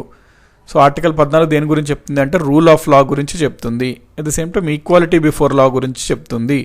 అంటే ఇక్కడ ఏంటి అంటే ఈక్వాలిటీ బిఫోర్ అంటే the state shall not deny to any person equality before the law or the equal protection of laws within the territory of India. So article 14 ఏం చెప్తుంది, మరి ఈ రూల్ ఆఫ్ లాని అమలుపరచాలి, ఈక్వాలిటీ బిఫోర్ లాని అమలుపరచాలి ప్రభుత్వము, ఇది ఎవరికి నిరాకరించకూడదు అని చెప్తుంది ఆర్టికల్ 14. నెక్స్ట్ ఆర్టికల్ 15 గురించి మనం మాట్లాడుతున్నామండి. ఆర్టికల్ 15 ఇంపార్టెంటే, ఇది మనం చూడాలి క్లియర్గా. సో ఆర్టికల్ 15 హెడ్డింగ్ ఏంటంటే అండి, prohibition of discrimination on grounds of religion, race, caste, sex or place of birth. అంటే మీనింగ్ ఏంటి, రాజ్యము అంటే ప్రభుత్వము ఏ పౌరుడికి ఈ కారణాల చేత వివక్షత చూపకూడదు అని తెలిపే నిబంధన ఆర్టికల్ 15. సో ప్రభుత్వము ఈ 5 కారణాల చేత ఏ పౌరుడిని వివక్షత చూపరాదు. The state shall not discriminate against any citizen on grounds only of religion, race, caste, sex, place of birth or any of them. Next ఈ 15 ఆర్టికల్ ఇంకేం చెప్తుందంటే, ఏ పౌరుడిని ఈ కింద ఉన్నాయి చూడండి AB, ఈ 2 విషయాల పరంగా ఏ పౌరుడిని ఈ కారణాల చేత అంటే ఏంటి, religion, race, caste, sex, place of birth, ఇందాక ఇచ్చిన 5 కండిషన్స్. సో ఇక్కడ ఇచ్చిన 5 కండిషన్స్. సో ఈ 5 పరిస్థితులకు దృష్ట్యా ఏ పౌరుడిని ఈ కింద రెండిట్లో వివక్షత చూపకూడదు. దేటివేట్లో మొదటగా access to shops, public restaurants, hotels and places of public entertainment. అంటే ఇవి పబ్లిక్ ప్లేసెస్ అండి. పబ్లిక్ ప్లేసెస్ అంటే ఏంటి, పబ్లిక్ సమాజంలో ఎవరన్నా వచ్చి వీటిని అవైల్ చేసుకోవచ్చు. ఇది అందరికీ ఇవి ఓపెన్ అనమాట, ఓపెన్ ఏరియాస్, పబ్లిక్ ఏరియాస్ అనమాట. అంటే షాప్స్ ఉన్నాయనుకోండి, ఒక షాప్ ఉంది, ఒక షాప్కి మీ మతం వారు మా షాప్కి వచ్చి ఇక్కడ కొనుగోలు చేయకూడదు, లేకపోతే మీ కులం వాళ్ళు వచ్చి ఇక్కడ రాకూడదు, అట్లాగంటే చాలా నేరం అది. ఏ ఆర్టికల్ ప్రకారం, ఆర్టికల్ 15 ప్రకారం. ఎందుకు, ఇవి పబ్లిక్ ప్లేసెస్ అన్నప్పుడు పబ్లిక్లో ఎవరన్నా రావాలి. సో ఇక్కడ వివక్షత అనేది చూపకూడదు అని తెలుపుతుంది. నెక్స్ట్ మనకి ఊరిలో కానీ ఎక్కడైనా కొన్ని వెల్స్, బావిలు ఉంటాయి, ట్యాంక్స్ ఉంటాయి, బాతింగ్ గట్స్, స్నాన గటికలు ఉంటాయి, రోడ్స్, ఇవన్నీ పబ్లిక్ గూడ్స్ అంటాం వీటిని. అంటే పబ్లిక్ ఉపయోగించుకోవడం కోసం నిర్మించినవి ఇవన్నీ. ఏంటి, బావిలు కానీ, ట్యాంక్స్, బాతింగ్ ఘాట్స్, స్నాన ఘటాలు, నెక్స్ట్ రోడ్స్, పబ్లిక్ రిసార్ట్స్, ఇవన్నీ ఒకవేళ ఎవరన్నా ప్రభుత్వము వీటిని నిర్మించింది అనుకోండి కంప్లీట్గా, లేకపోతే కొంత భాగం ప్రభుత్వం చేసింది, కొంత భాగం ప్రైవేట్ చేసిందన్న, ప్రభుత్వం షేర్ ఉన్నట్టే కదా. అటువంటిది జనరల్ పబ్లిక్ కోసం ప్రభుత్వం చేసింది అంటే జనరల్ పబ్లిక్ కోసం చేస్తుంది. సో వాటిని మనం పబ్లిక్ గూడ్స్ అంటాం. వాటిని వినియోగించుకున్నప్పుడు కూడా ఎప్పుడు ఈ కారణాల చేత వివక్షత అనేది చూపకూడదు అని చెప్తుంది. అయితే ఇదే ఆర్టికల్ 15 ఏం చెప్తుందంటే, ఒకవేళ ప్రభుత్వము మహిళలకు కానీ చిల్డ్రన్ అంటే పిల్లలకు కానీ ఏమన్నా స్పెషల్ ప్రొవిజన్స్ చేయాలి అంటే, ఫర్ ఎగ్జాంపుల్ వాళ్ళకి ఏమైనా ప్రత్యేకమైన చట్టాలు చేయాలి అంటే ఈ పైన నిబంధన వర్తించదు. అంటే పైన నిబంధనను మనం కొంచెం హరించి వేసి కూడా ఒకవేళ ప్రభుత్వం వీరిద్దరికీ ఏమైనా ప్రత్యేకమైన చట్టాలు చేయాలంటే చేయవచ్చు. అంటే సింపుల్ అండి. ఇప్పుడు ఓన్లీ ఉమెన్ కోసం ఏదైనా చట్టం చేశారనుకోండి, మరి అది ఇక్కడ ఫర్ ఎగ్జాంపుల్ స్టేట్ ఎగ్జామ్స్ ఉన్నాయనుకోండి, స్టేట్ గవర్నమెంట్ ఎగ్జామ్స్లో మహిళలకి 1/3 రిజర్వేషన్ ఇస్తారు, 33% రిజర్వేషన్ ఇస్తారు. అంటే ఇక్కడ ఏంటి, మహిళలకు కొంత ప్రత్యేకమైన చర్యలు తీసుకుంటున్నారు. మరి ఎవరన్నా ఆర్టికల్ 15 సెక్స్ బట్టి డిఫరెన్షియేషన్ చేయకూడదు. సెక్స్ అంటే జెండర్ అండి. జెండర్ బట్టి వివక్షత చూపకూడదు కదా. మరి మీరు మహిళలు బట్టి ఎందుకు మహిళలకి ఇంత ఎక్స్ట్రా శాతం ఇస్తున్నారు అంటే మహిళలకి అంటే ఇక్కడ మగవాళ్ళకి వివక్షత చూపుతున్నట్టే కదా మగవారు అని చెప్పి. సో అట్లాగే జెండర్ బట్టి చేయకూడదని ఆర్టికల్ 15 చెప్తుంది. మరి ఇది చెల్లుతుందా అంటే ఎస్ చెల్లుతుంది. ఎందుకంటే 15లోనే ఒక క్లాజ్ ఏం చెప్తుంది అంటే మహిళలకు మరియు పిల్లలకు ఏమైనా ప్రత్యేకమైన చట్టాలు చేయాలంటే ప్రభుత్వము ఈ పైన నిబంధన ఏదైతే ఉందో అది వర్తించదు అని చెప్తుంది. సో ఇది ఆర్టికల్ 15కు సంబంధించింది. ఇప్పుడు మనం తెలుగులో ఇది చూద్దాం. ఆర్టికల్ 15లో ప్రకారం 5 వివక్షలను రద్దు చేస్తుందండి. ఇది వెరీ ఇంపార్టెంట్. ఎందుకంటే ఎగ్జామినేషన్లో ఆర్టికల్ 15లో చెప్పబడిన గ్రౌండ్స్ కానిది ఏంటి అని 4 ఇస్తాడు. అంటే ఇందులో 5 ఉన్నాయి కదా, మొత్తం 5లో 3 గ్రౌండ్స్ ఇచ్చి 1 గ్రౌండ్స్ కానిది ఇస్తాడు. సో ఏది కాదు అనేది మనం గుర్తించాలి. ఫర్ ఎగ్జాంపుల్ ఆర్టికల్ 15లో చూడండి, ఇక్కడ ఏమంటున్నాం, ఈ ఆర్టికల్ ప్రకారం భారత పౌరుల మధ్య కులం, మతం, జాతి, స్త్రీ పురుష లేకపోతే జన్మ అనే 5 వివక్షలను రద్దు చేస్తుంది. ఏది, ఆర్టికల్ 15. ప్రభుత్వ స్థలంలో కానీ బహిరంగ ప్రదేశాలలో కానీ పై విచక్షణలను పాటించరాదు. అంటే ఈ డిస్క్రిమినేట్ చేయకూడదు, వీటిని ఆధారం చేసుకుని వీటి పరంగా వివక్షత చూపరాకూడదు, అంటే డిస్క్రిమినేట్ చేయకూడదు. ఎగ్జాంపుల్ ఏంటి, ప్రభుత్వ స్థలాల్లో కానీ బహిరంగ ప్రదేశాలు అంటే దుకాణాలు, shops, restaurants, hotels, parks, wells, tanks, canals, lakes etcetera. Next 15(3) ఏం చెప్తుంది అంటే ఇక్కడ స్త్రీ మరియు శిశు ఉమెన్ పిల్లల యొక్క సంక్షేమానికి వారి యొక్క అభివృద్ధికి ప్రభుత్వము వారికి ఏమైనా ప్రత్యేక సదుపాయాలు కల్పించవచ్చు. ఎగ్జాంపుల్ ఫర్ ఎగ్జాంపుల్ మహిళలకు నర్సు అనే పోస్ట్ ఓన్లీ మహిళలకే ఇవ్వచ్చు. ప్రభుత్వ నోటిఫికేషన్లో నర్సు అనేది మేము అపాయింట్ చేస్తున్నాము, అది ఓన్లీ మహిళలకే ఈ నోటిఫికేషన్ అనొచ్చు. మరి అది వివక్షత చూపిస్తుందా స్త్రీ పురుష పరంగా అంటే దాన్ని అట్లా తీసుకోకూడదు, ఎందుకంటే స్త్రీ అభ్యుదయం కోసం చూస్తుంది. Next maternity leaves. మరి మెటర్నిటీ టైంలో 6 months 180 days లీవ్ పీరియడ్ ఇస్తున్నారు. పెయిడ్ లీవ్ అంటారు అనమాట దీన్ని. అంటే వాళ్ళు వెళ్ళాల్సిన అవసరం లేదు ఆఫీస్కి, శాలరీ అనేది పడుతుంది. ఎందుకు అంటే ఆ టైంలో లైక్ వాళ్ళు డెలివరీస్ ప్లస్ చాలా ఇబ్బంది ఉంటుంది మహిళలకు, కాబట్టి ఆ కన్సర్న్తో ఇస్తున్నారు మెటర్నిటీ లీవ్స్. మరి ఆ మెటర్నిటీ టైం పీరియడ్లో నార్మల్గా ఈ పెయిడ్ లీవ్స్ ఇస్తున్నారు కదా, మరి మేల్కి ఎందుకు ఇవ్వరు, మేలుకు కూడా ఇవ్వచ్చు కదా పెటర్నిటీ లీవ్స్ అని అడుగుతున్నారు. అందుకని చెప్పి మరి ఇది ఇస్తున్నారు మెటర్నిటీ లీవ్స్ అంటే ఇది ఆర్టికల్ 15ని భంగం కలిగించారా అంటే మనం దాన్ని అట్లా చూడకూడదు. ఎందుకంటే 15లోనే చెప్పబడింది స్త్రీలకు శిశు సంక్షేమానికి ఏమైనా ప్రత్యేక చర్యలు చేయవచ్చు, అది ఆర్టికల్ 15 కింద భంగం కలిగిస్తుంది అని చెప్పకూడదు అని ఉంది ఆర్టికల్ 15లోనే. Next maternity doctors, anganwadi teachers, air hostess లాంటి ఉద్యోగాలు మహిళలకు మాత్రమే కేటాయించవచ్చు. ఇది మనము వివక్షతగా పరిగణించకూడదు. ఇక్కడ మనం గమనిక ఏంటంటే అండి, ప్రసూతి సెలవులు ఉన్నాయి కదా మెటర్నిటీ లీవ్స్, అది ముందు మనకి కేవలం 12 వారాలు అనగా ఉండేవి, అనగా కేవలం 3 నెలలు మాత్రమే ఉండేవి ముందు. దాన్ని మనము 26 వారాలకి అంటే దాదాపుగా 6 నెలలకి మనము పెంచాము. సో అది పెంచుతూ ప్రవేశపెట్టాము. ఏంటి అంటే ప్రసూతి సౌకర్యాల సవరణ బిల్లు. ఎప్పుడు పెట్టామంటే ఎప్పుడు ఈ చట్టం అమల్లోకి పార్లమెంట్ ఆమోదించిందంటే August 11, 2016. So maternity benefits amendment bill అనేది మనం ప్రవేశపెట్టామండి. యాక్చువల్గా మెటర్నిటీ బెనిఫిట్స్ బిల్ నార్మల్గా యాక్ట్ ముందులో 12 వారాలు ఉండేది సెలవు పెయిడ్ లీవ్, ఇప్పుడు దాన్ని పెంచుతూ 26 వారాలు చేసాం. దీనికోసం అమెండ్మెంట్ బిల్ని పార్లమెంట్లో ప్రవేశపెట్టాం. పార్లమెంట్ 11 August 2016 ఆ చట్టంను ఆమోదించింది. సో మనం ఇక్కడ ఒక ఫ్యాక్ట్ చూద్దాము. జనరల్గా మెటర్నిటీ లీవ్స్ పరంగా మాట్లాడుకుంటే వరల్డ్ వైడ్ ప్రపంచవ్యాప్తంగా ప్రసూతి సెలవుల్ని ఎక్కువగా ఇస్తున్న దేశం ఏది అంటే కెనడా. 50 వారాలు ఇస్తుందండి. 50 వారాలు అంటే చాలా చాలా ఎక్కువ. దాదాపుగా ఒక 1 year ఇచ్చేస్తుంది లీవ్. మనకి డబుల్ కెనడా దేశం ఇస్తుంది అనమాట. ఎంచక్క కెనడాలో ఉన్న వైఫ్ ఎవరైనా ఉంటే వాళ్ళకి మెటర్నిటీ, కెనడాలో ఉంటున్న వైఫ్స్, కెనడాలో ఉంటున్న మహిళలు ఉంటారు కదండి, వాళ్ళకి మెటర్నిటీ అప్పుడు 1 year పెయిడ్ లీవ్ వస్తుంది. So very advantage to them అనమాట.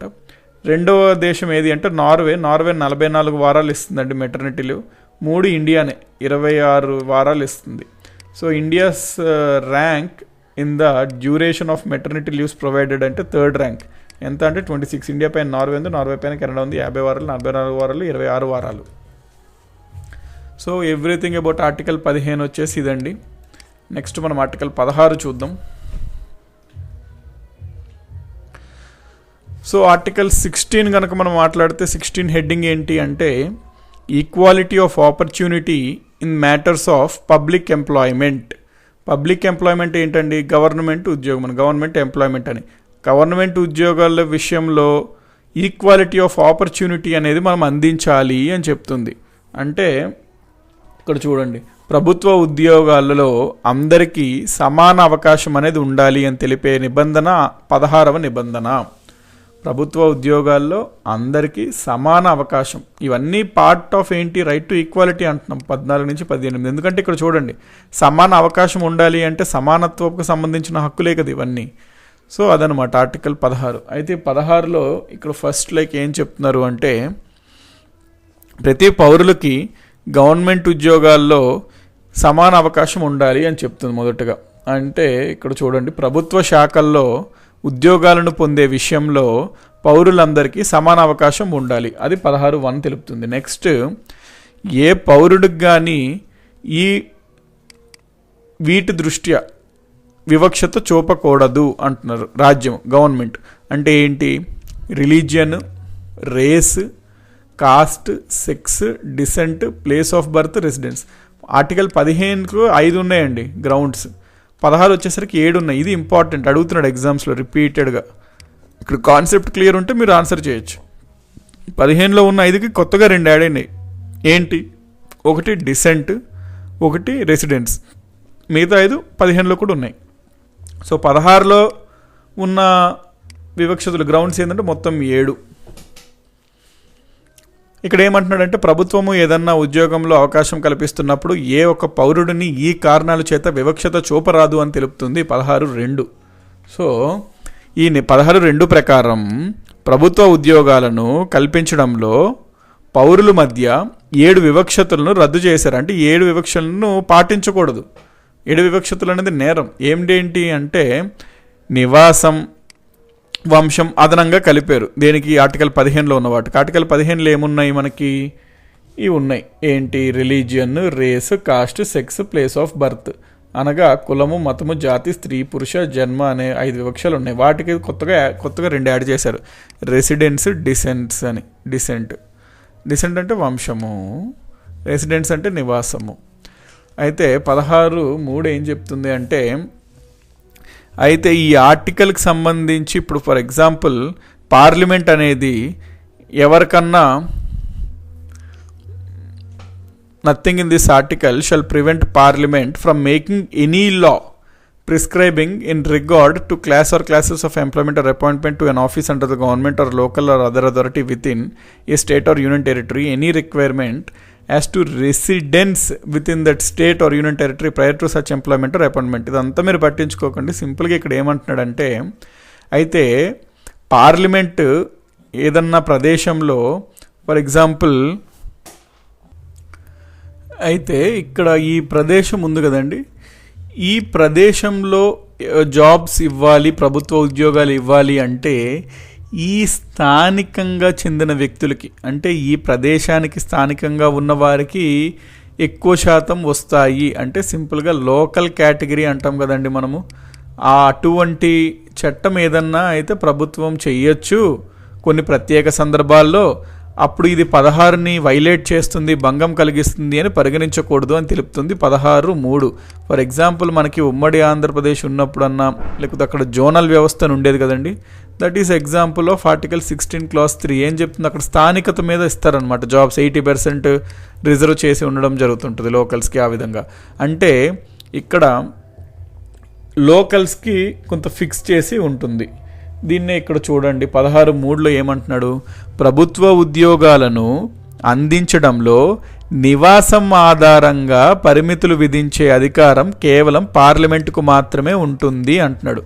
అంటే అక్కడ ఆ ప్రాంతంలో నివాసితులై ఉన్నవారికి అనగా అక్కడ రెసిడెంట్స్కి కొంత వాళ్ళకి మాత్రమే ఎక్కువ వరకు ఇక్కడ జాబ్స్ వస్తాయి, అటువంటి కండిషన్స్ని చేయొచ్చు. అయితే అటువంటి చట్టాలని పార్లమెంట్ మాత్రమే చేయొచ్చండి, అది ఇంపార్టెంట్. లేకపోతే ప్రతి రాష్ట్రం ఇటువంటి చట్టాలను చేసుకుంటాయి.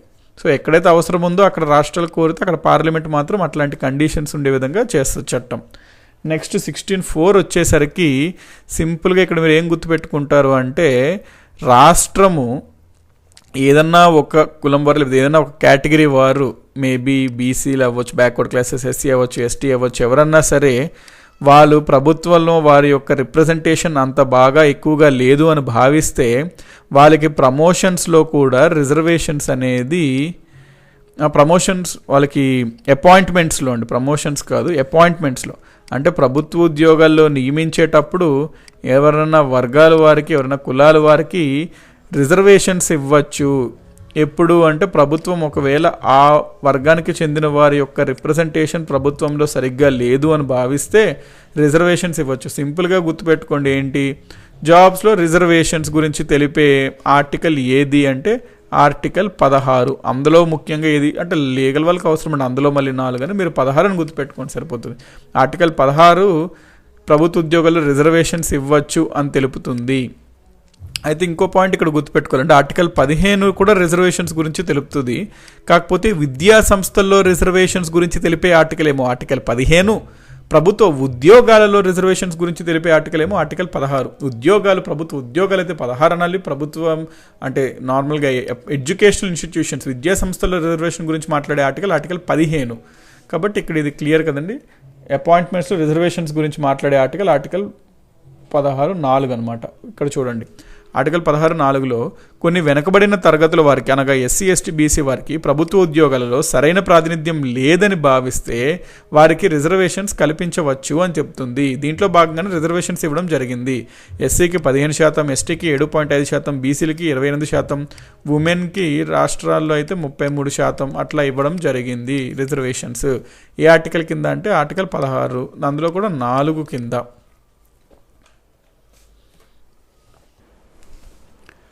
అయితే ఇక్కడ చూడండి పబ్లిక్ ఎంప్లాయ్మెంట్లో రిజర్వేషన్స్ గురించి అంటున్నప్పుడు ఇక్కడ ఏమేమన్నాడు, ఎనీ బ్యాక్వర్డ్ క్లాసెస్ అంటున్నాడు. అంటే కేవలం లైక్ ఓన్లీ ఎస్సీ, ఎస్టీ అనే వర్డ్స్ ఇక్కడ వాడకుండా ఏమంటున్నాడు, ఎవరైనా బ్యాక్వర్డ్ క్లాసెస్ ఉన్నప్పుడు వాళ్ళ రిప్రజెంటేషన్ పబ్లిక్ ఎంప్లాయ్మెంట్లో అంతగా లేదన్నప్పుడు గవర్నమెంట్ అయినా స్పెషల్ ప్రొవిజన్స్ ఇవ్వచ్చు అంటున్నాడు. సో మరి దానికి బ్యాక్వర్డ్గా అంటే ఎస్సీ, ఎస్టీతో పాటు బ్యాక్వర్డ్ క్లాసెస్ అనేవి కూడా ఉన్నాయి, వాళ్ళని కూడా కొంత ఎక్స్ట్రా స్పెషల్ ప్రొవిజన్స్ గవర్నమెంట్ ఇవ్వాలి అని చెప్పి భావించారు. దానికోసమే బీసీసీకి కూడా రిజర్వేషన్స్ ఇవ్వాలి పబ్లిక్ ఎంప్లాయ్మెంట్లో అనే వాదన వచ్చింది. దానికి సంబంధం ఉన్న కేసే Indira Sahani versus Union of India case అండి. ఇది వెరీ ఇంపార్టెంట్, నోట్ చేసుకోండి. 1993లో Indira Sahani versus Union of India case, దీన్నే మండల్ కేసు అని కూడా అంటారు. సో రేపు పొద్దున క్వశ్చన్ రావచ్చు, కింద ఏ కేసుని మండల్ కేసు అని కూడా అంటారు, ఏబిసిడి అంటాడు. Indira Sahani versus Union of India ఏ సంవత్సరం అంటే 1993. ఈ కేసులో సుప్రీంకోర్టు ఏమని తీర్పు చెప్పింది, మన భారతదేశంలో ఎస్సీ, ఎస్టీ కాకుండా ఇంకొన్ని వర్గాలు ఉన్నారు, వీరు కూడా బాగా బలహీనంగా ఉన్నారు, అందుకని వీళ్ళని బ్యాక్వర్డ్ క్లాసెస్ అని అనాలి. అయితే ఈ బ్యాక్వర్డ్ క్లాసెస్కి 27% రిజర్వేషన్స్ ఇస్తారు అని చెప్పిన ప్రభుత్వ నిర్ణయం అనేది కరెక్టే, ఇది రాజ్యాంగానికి వ్యతిరేకం కాదు అని చెప్పింది. అయితే ఈ కేసులోనే అంటే ఈ మండల్ కేసు లేదా ఇందిరా సహాని కేసులోనే సుప్రీంకోర్టు ఒక కాన్సెప్ట్ తీసుకొచ్చింది. ఏంటి, క్రీమీ లేయర్ అనే కాన్సెప్ట్ తీసుకొచ్చింది. క్రీమీ లేయర్ అంటే మెరుగైన వర్గాలు అని. అంటే ఈ బ్యాక్వర్డ్ క్లాసెస్లో కొంతమంది మెరుగైన వర్గం వాళ్ళు ఉన్నారు, వాళ్ళకి రిజర్వేషన్స్ ఇవ్వడం దాంట్లో హేతుబద్ధత లేదు, రీజనబుల్ లేదని చెప్పి సుప్రీంకోర్టు ఏం చెప్పింది, ఎవరైతే బీసీల్లో ఉంటూ క్రీమీ లేయర్కి చెందుతారో వారికి మాత్రం రిజర్వేషన్స్ ఇవ్వకూడదు, వాళ్ళని జనరల్ కేటగిరీ ఓసీగానే పరిగణించాలి అని సుప్రీంకోర్టు అంది. అయితే మరి క్రీమీ లేయర్ అంటే ఏమిటి, ఎవరెవరిని క్రీమీ లేయర్ కింద పరిగణించాలి అని ప్రభుత్వం ఏం చేసింది, ఈ క్రీమీ లేయర్ యొక్క షరతులు కండిషన్స్ ఎట్లా పెట్టాలి, వీరిని ఏ విధంగా గుర్తించాలి అనే ఉద్దేశంతో 1993లోనే ప్రభుత్వము రామ్ నందన్ ప్రసాద్ కమిటీ వేశారు. ఇంపార్టెంట్, చాలా ఎగ్జామ్స్లో అడిగాడు. Ram Nandan Prasad committee was appointed to identify అని అడుగుతాడు క్వశ్చన్. టు ఐడెంటిఫై ఏంటండి, creamy layer among backward classes answer. So Ram Nandan Prasad committee 1993. కాబట్టి ఇక్కడ ఈ పాయింట్ అర్థమైంది కదండి ఆర్టికల్ 16కి సంబంధించి. సో 15కి 16కి మధ్యన డిఫరెన్స్ కూడా అర్థమైంది కదా. రిజర్వేషన్స్ గురించి 2 ఆర్టికల్స్ మాట్లాడతాయి. అయితే డిఫరెన్స్ ఏంటి, 15 వచ్చేసరికి కేవలం విద్యా సంస్థల్లోని రిజర్వేషన్స్ మాట్లాడే ఆర్టికల్, 16 వచ్చేసరికి ప్రభుత్వ ఎంప్లాయ్మెంట్ అండి, అంటే పబ్లిక్ ఎంప్లాయ్మెంట్లో గవర్నమెంట్ ఉద్యోగాలలో రిజర్వేషన్స్ గురించి తెలిపే ఆర్టికల్ 16. ఆర్టికల్ 16లోనే ఎస్సీ ఎస్టీతో పాటు బీసీలకు కూడా రిజర్వేషన్ వర్తిస్తుంది అనేది సుప్రీంకోర్టు రైటే అని చెప్పింది. కాకపోతే క్రీమీ లేయర్ అనే కాన్సెప్ట్ని తీసుకొచ్చింది మండల్ కేసులో. సో ఈ పాయింట్ ఆర్టికల్ 16 గురించి క్లియర్ కదండి. నెక్స్ట్ ఇక్కడ ఇంకో పాయింట్ ఇక్కడ చెప్తాను, నోట్ చేసుకోండి. ఆర్టికల్ 16లోనే 4A అని కూడా ఉంటుంది, ఒక కొత్త ఆర్టికల్. ఈ ఆర్టికల్ ఏం చెప్తుందంటే ప్రమోషన్స్లో కూడా రిజర్వేషన్స్ ఎస్సీ ఎస్టీలకు మాత్రమేనండి. ఇది promotions in reservations in promotions అనమాట. ఆర్టికల్ 16(4). రేపు పొద్దున అడగచ్చు రిజర్వేషన్ ఇన్ ప్రమోషన్స్ గురించి తెలిపే ఆర్టికల్ ఏది అని అడిగితే ఆర్టికల్ 16(4)A అని మీరు ఆన్సర్ చేయాలి. సో పదోన్నతుల్లో కూడా రిజర్వేషన్లు ఉండాలి అని తెలిపే ఆర్టికల్ 16(4)A. అయితే చాలా కేసెస్ వచ్చాయండి, ఇది చట్టబద్ధమైన.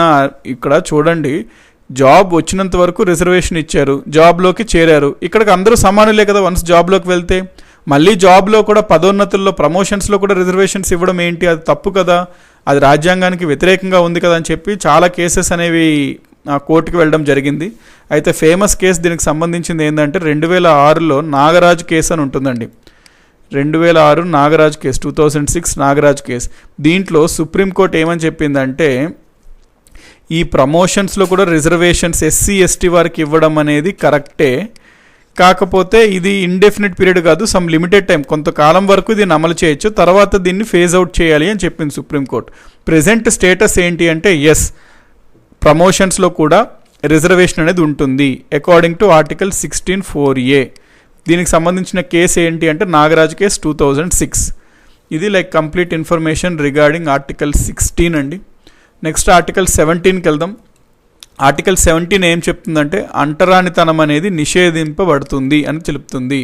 సో అన్టచబిలిటీ గురించి తెలిపే ఆర్టికల్ 17, అబాలిషన్ ఆఫ్ అన్టచబిలిటీ, అంటే అంటురానితనం అనేది నిషేధించబడింది అని చెప్తుంది. సో ఇక్కడ చూడండి, అన్టచబిలిటీని, అంటురానితనంనే అస్పృశ్యత అని కూడా అంటారు. సో అస్పృశ్యత అనేది నిషేధం అని తెలిపే నిబంధన ఏది అంటాడు ఎగ్జామ్లో. ఇది కూడా like one of the favourite questions అనమాట, ఎగ్జామ్లో అడగాలి అంటే అన్టచబిలిటీని అబాలిష్ చేసేది ఆర్టికల్ ఏ ఆర్టికల్ చెప్తుంది అంటే ఆర్టికల్ 17 అని మనం చెప్పాలి. సో ఇక్కడ మీరు ఇక్కడ ఈ పాయింట్ చూడండి, అసలు ఈ అన్టచబిలిటీ అనే పదాన్ని ఫస్ట్గా ఎవరు ఉపయోగించారు అడుగుతాడండి ఎగ్జామినేషన్స్లో. Who was the first to use the word untouchability? So దీని ఆన్సర్ గుర్తుపెట్టుకోండి, జేఎం నెస్ఫీల్డ్ అనే వ్యక్తి మొట్టమొదటిసారిగా అన్టచబిలిటీ, అస్పృశ్యత అనే పదాన్ని ఉపయోగించాడు. ఇంకొక పాయింట్ దీనికి సంబంధించింది ఏంటంటే మన భారతదేశంలో గాంధీజీ భావాలకు అనుగుణంగా, సో ఇక్కడ అస్పృశ్యత, అన్టచబిలిటీ అనే రుగ్మతను రూపుమాపడం కోసం భారత ప్రభుత్వం 1955లో, ఇది ఇంపార్టెంట్ అండి, అస్పృశ్యత నిషేధ చట్టాన్ని రూపొందించింది. అంటే abolition of untouchability act 1955, abolition of untouchability act 1955ని ప్రభుత్వము చట్టం చేసింది. ఎందుకు మరి అన్టచబిలిటీని వ్యతిరేకిస్తూ, అన్టచబిలిటీ నిషేధం చేస్తూ ఒక చట్టం చేసింది. అయితే భారత రాజ్యాంగంలో మాత్రం ఎక్కడ అసలు అన్టచబిలిటీ అంటే ఏంటి అని చెప్పే డెఫినేషన్ మాత్రం లేదు. భారత రాజ్యాంగంలో అస్పృశ్యత అనే పదానికి నిర్వచనం లేదు. ఇక్కడ మీరు ఒక పాయింట్ గమనించాలండి. 1974లో మైసూర్ హైకోర్టు, అంటే కర్ణాటక అండి, మైసూర్ హైకోర్టులో అస్పృశ్యత అనే పదాన్ని వాడటం వలన వారి మనోభావాలు దెబ్బతింటున్నాయనే ఉద్దేశంతో ఆ పదాన్ని తొలగించాలని పేర్కొందనమాట హైకోర్టు. అంటే ఇక్కడ అన్టచబిలిటీ అనే వర్డ్ చాలా డిరోగేటరీ వర్డ్ కాబట్టి ఆ వర్డ్ని తీసేసి, అంటే ఈ చట్టంలో ఆ వర్డ్ ఉంది కదండి, అబాలిషన్ ఆఫ్ అన్టచబిలిటీ యాక్ట్ 1955 అని, అక్కడ ఈ అన్టచబిలిటీ అనే పదాన్ని తీసేసేయండి, పేరు మార్చండి ఈ చట్టాన్ని అని చెప్పి మెడ్రాస్ హైకోర్టు 1974లో పేర్కొంది. దాంతో భారత ప్రభుత్వం 1976లో ఏం చేసిందంటే ఈ చట్టం నేమ్ మార్చింది. ఇప్పుడు ఆ నేమ్ని అబాలిషన్ ఆఫ్ అన్టచబిలిటీ యాక్ట్ 1955 నుంచి ప్రొటెక్షన్ ఆఫ్ సివిల్ రైట్స్ 1955గా పేరు మార్చడం జరిగింది. సో ఇదే చట్టానికి పేరు మార్చారు 1976లో. ఏమని ఇప్పుడు పిలుస్తాం ఆ చట్టాన్ని అంటే protection of civil rights act 1955, అనగా పౌర హక్కుల పరిరక్షణ చట్టం 1955గా పేరు మార్చినది. క్వశ్చన్ ఎట్లా అడుగుతాడు ఎగ్జామినేషన్లో, అబాలిషన్ ఆఫ్ అన్టచబిలిటీ యాక్ట్ 1955కి ఏ పేరు మార్చి ఏ పేరు పెట్టారు అంటాడు. So protection of civil rights act 1955 అని మనము పేర్కొనాలి. ఏ సంవత్సరంలో మార్చారు? 1976. ఏ హైకోర్టు యొక్క ఆదేశంతో మార్చారు అంటే మైసూర్ హైకోర్టు ఆదేశంతో. ఇది ఎవ్రీథింగ్ రిగార్డింగ్ ఆర్టికల్ 17 అండి, అబాలిషన్ ఆఫ్ అన్టచబిలిటీ. నెక్స్ట్ మనకు సమానత్వ హక్కుల్లో రైట్ టు ఈక్వాలిటీలో ఏమనుకున్నాం, 14 నుంచి 18 అనుకున్నాం. అందులో మనం 14 నుంచి 17 వరకు చూసేసాము. ఇప్పుడు 18 చూద్దాము. ఆర్టికల్ 18 ఏం చెప్తుందంటే అబాలిషన్ ఆఫ్ టైటిల్స్ గురించి చెప్తుంది. అంటే కీర్తి చిహ్నాలను, టైటిల్స్, బిరుదులు, కీర్తి చిహ్నాలు, వాటిని నిషేధించడం, వాటి గురించి తెలుపుతుంది ఆర్టికల్ 18. సో డైరెక్ట్ క్వశ్చన్ అడుగుతాడండి ఎగ్జామినేషన్స్లో. ఆర్టికల్ 10 అంటే అన్టచబిలిటీని నిషేధించే ఆర్టికల్ ఏది? 17. టైటిల్స్, కీర్తి చిహ్నాలను, వాటిని నిషేధించే ఆర్టికల్ ఏది అంటాడు? ఆర్టికల్ 18. సో ఇవన్నీ క్లియర్ కదండి. ఇప్పుడు ఆర్టికల్ 18 గురించి చూద్దాం. కీర్తి చిహ్నాలను నిషేధించడం అనేది తెలియజేస్తుంది 18వ నిబంధన. బ్రిటిష్ వారు భారతీయ సమాజాన్ని విభజించి పాలించాలని, అంటే డివైడ్ అండ్ రూల్ చేయాలనే ఉద్దేశంతో దేశంలోని కొన్ని కులీన వర్గాలకు మహారాజా, రాజా బహదూర్, రావ్ బహదూర్, జమీందార్, ఇనాందార్, పటేల్, జంగ్ బహదూర్ లాంటి బిరుదులను ఇచ్చేవారు. చూడండి, బ్రిటిష్ వారు ఎప్పుడు సమాజం ఐక్యంగా ఉంటే బ్రిటిష్ స్థాపన, బ్రిటిష్ పరిపాలన అనేది మనుగడ లేకుండా పోతుంది అని వాళ్ళకి తెలుసు. అందుకని ఆ basic fabric unity of the సొసైటీని విడదీయాలని మొదటి నుంచి వాళ్ళు ప్రయత్నం చేశారు. అందులో భాగంగానే వాళ్ళు కొన్నిసార్లు మతం వాడేవారు, కొన్నిసార్లు కులం వాడేవారు, కొన్నిసార్లు వారు క్లాస్ని కూడా వాడేవారు, అంటే ఆర్థిక పరిస్థితిని వాళ్ళని కూడా వాడేవారు. అందుకని ఈ బ్రిటిష్ వాళ్ళు సమాజాన్ని వేరు చేయాలని చెప్పి కొంత ఉన్నత వర్గము ప్లస్ నార్మల్ వర్గము అట్లా వేరు చేయాలని కొంతమందికి ఉన్నత వర్గం వారికి బిరుదులు ఇచ్చి వాళ్ళు సమాజంలో వీళ్ళు వేరు, మిగతా వాళ్ళు వేరు అనే ఒక యూనిటీని దెబ్బతీయడం కోసం ఇది చేశారు. చేయగా వీరు ఎవరైతే ఉన్నారో వీరు బ్రిటిషర్లకి ఫేవర్గా ఉండడం కూడా జరిగింది. దాంతో బ్రిటిషర్స్ యొక్క పరిపాలన, బ్రిటిష్ యొక్క ఆధిపత్యం భారత్పైన చెలాయించడం ప్రాసెస్ ఈజీ అయిపోయింది ఈ ప్రక్రియ వల్ల. అందుకని చేత ఏం చేసేవారు బ్రిటిషర్స్, కొంతమంది ఉన్నత వర్గాల వారికి అప్పట్లో కొన్ని బిరుదులు ఇచ్చేవారు, చాలా పెద్ద పెద్ద బిరుదులు. ఇక్కడ మీరు చూస్తున్నారు కదండి, మహారాజా, రావ్ బహదూర్, రాజ్ బహదూర్ అని. అయితే మనకి భారతానికి స్వాతంత్రం వచ్చింది, తర్వాత రాజ్యాంగం కూడా మరి అమల్లోకి వచ్చినప్పటికీ కొంతమంది, ఇప్పుడు ఫర్ ఎగ్జాంపుల్ చూడండి, మనం ఒక ఊరిలో ఉంటున్నప్పుడు ఎవరన్నా ఒక వ్యక్తిని రావ్ బహదూర్, రాజా బహదూర్, శ్రీశ్రీ అట్లా ఏదైనా పేరు అట్లా ఉంటే, అతను పేరు ముందు ఇది ఉంటే మనకు అది తెలియకుండానే అతను చాలా గొప్ప, అంటే అతను చాలా ఉన్నత వర్గం అనే ఒక భావన వస్తుంది. అతనికి కూడా, ఎవరికైతే ఆ బిరుదులు బ్రిటిష్ ప్రభుత్వం ఇచ్చిందో అతనికి కూడా అతనికి తెలియకుండానే ఒకలాంటి గర్వం అనేది రావడానికి ఛాన్స్ ఉంది. కామన్ పీపుల్, నార్మల్ పీపుల్ పైన అతను ఆధిపత్యం చెలాయించడానికి స్కోప్ ఉంది. అందుకని చెప్పి మనము వీటిని నిషేధించాలి. ఎందుకంటే మనము ఈ వ్యవస్థని చూసాం చాలాసార్లు, బ్రిటిష్ కింద ఉన్నప్పుడు ఏ విధంగా మన ఓన్ పీపుల్, మన దగ్గర ఉంటున్న జమీందారులు వారే ప్రజల్ని పీడించారో అది మనం చూసాం కల్లారా. అందుకని చెప్పి రాజ్యాంగంలోనే ఆర్టికల్ 18 ద్వారా ఏది పొందుపరిచాము, ఈ కీర్తి చిహ్నాలను ఫస్ట్ నిషేధించండి, తీసేయండి, క్యాన్సిల్ చేయండి. ఎందుకు అతని పేరు ముందు అది పెట్టాలి? అతను గొప్ప, ఒకరు కింద అట్లా కాదు, అందరూ సమానులే. అని తెలియడం కోసం ఈ ఆర్టికల్ని పెట్టడం జరిగింది. సో ఇట్లాంటి బిరుదులు ఇచ్చేవారండి బ్రిటిష్ ప్రభుత్వం. అయితే ఈ భారత ప్రభుత్వము పై కీర్తి చిహ్నాలు ఏవైతే ఉన్నాయో వాటిని రద్దు చేసింది. అలాగే 1954 నుండి ప్రభుత్వం ఏం చేస్తుంది, సామాజిక సేవలకు గుర్తింపుగా భారతరత్న, పద్మభూషణ్, పద్మవిభూషణ్, పద్మశ్రీ లాంటి బిరుదులను అందిస్తుంది. సో ఈ అవార్డ్స్ని సివిల్ అవార్డ్స్ అంటాం మనము. సామాజిక సేవలకు గుర్తించడం కోసం ఎవరైతే సమాజం కోసం ఉన్నత సేవలకు పాల్పడతారో వారికి సివిల్ అవార్డ్స్ ఇస్తారు. Like for example Bharat Ratna, Padma Bhushan, Padma Vibhushan, Padma Shri లాంటి బిరుదులను భారత ప్రభుత్వం అందిస్తుంది. ఎప్పటి నుంచి? 1954 నుంచి. అయితే మరి ఇవి కూడా బిరుదులే కదండి. పద్మవిభూషణ్, పద్మభూషణ్ అని పేర్లు వేయించుకుంటారు, అంటే పేరు ముందు వేయించుకుంటుంటారు. మరి అవి కూడా బిరుదులే కదా. మరి అవి చట్టం రాజ్యాంగం ప్రకారం తప్పు కదా అని చెప్పి చాలా కేసెస్ వేయడం జరిగింది. దాంట్లో భాగంగానే ఇక్కడ చూడండి, పై బిరుదులను అందించడం రాజ్యాంగ విరుద్ధమని మధ్యప్రదేశ్ హైకోర్టు పేర్కొనడం వలన 1977లో అధికారంలోకి వచ్చిన జనతా ప్రభుత్వం 1978లో పై అవార్డులను రద్దు చేసింది. ఇక్కడ మీరు చూసినట్లయితే ఈ అవార్డులని సివిల్ అవార్డ్స్ అనగా భారతరత్న, పద్మభూషణ్, పద్మవిభూషణ్, పద్మశ్రీ లాంటి బిరుదులను ప్రవేశపెట్టింది కాంగ్రెస్ ప్రభుత్వం. సో ఎప్పుడైతే 1977లో ఈ మధ్యప్రదేశ్ హైకోర్టు ఈ బిరుదులు కూడా రాజ్యాంగానికి వ్యతిరేకమని తెలిపిందో 1978లో జనతా ప్రభుత్వం ఉంది కాబట్టి ఆ ప్రభుత్వం వెంటనే ఈ పై అవార్డులను రద్దు చేసిందనమాట. మళ్ళీ మనకి 1980లో తిరిగి కాంగ్రెస్ ప్రభుత్వం వస్తుంది. కాంగ్రెస్ ప్రభుత్వం మళ్ళీ ఏం చేసింది, అధికారంలోకి వచ్చిన ఇందిరాగాంధీ ప్రభుత్వం బిరుదులను తిరిగి ప్రసాదించడం మొదలుపెట్టింది. మళ్ళీ తిరిగి ప్రసాదించేవారు.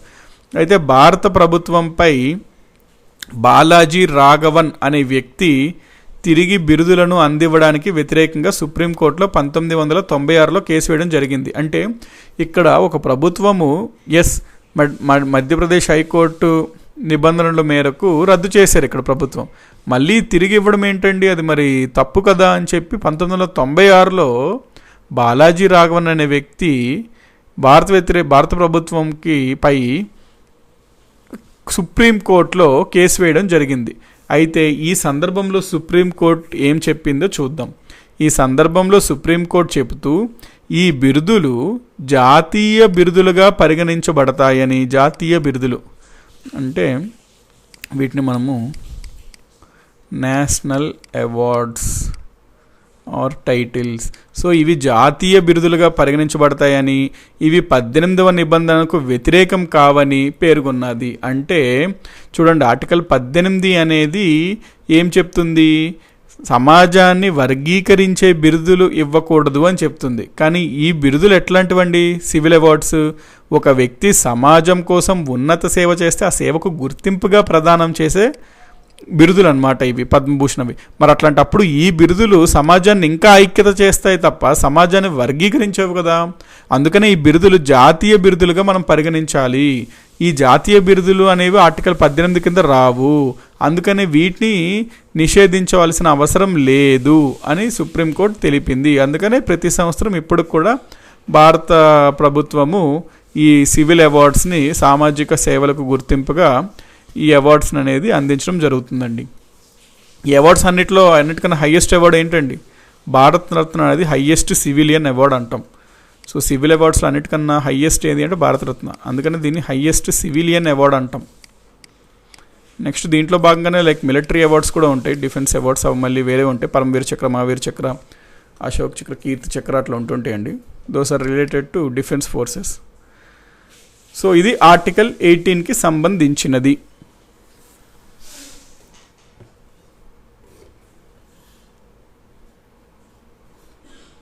నెక్స్ట్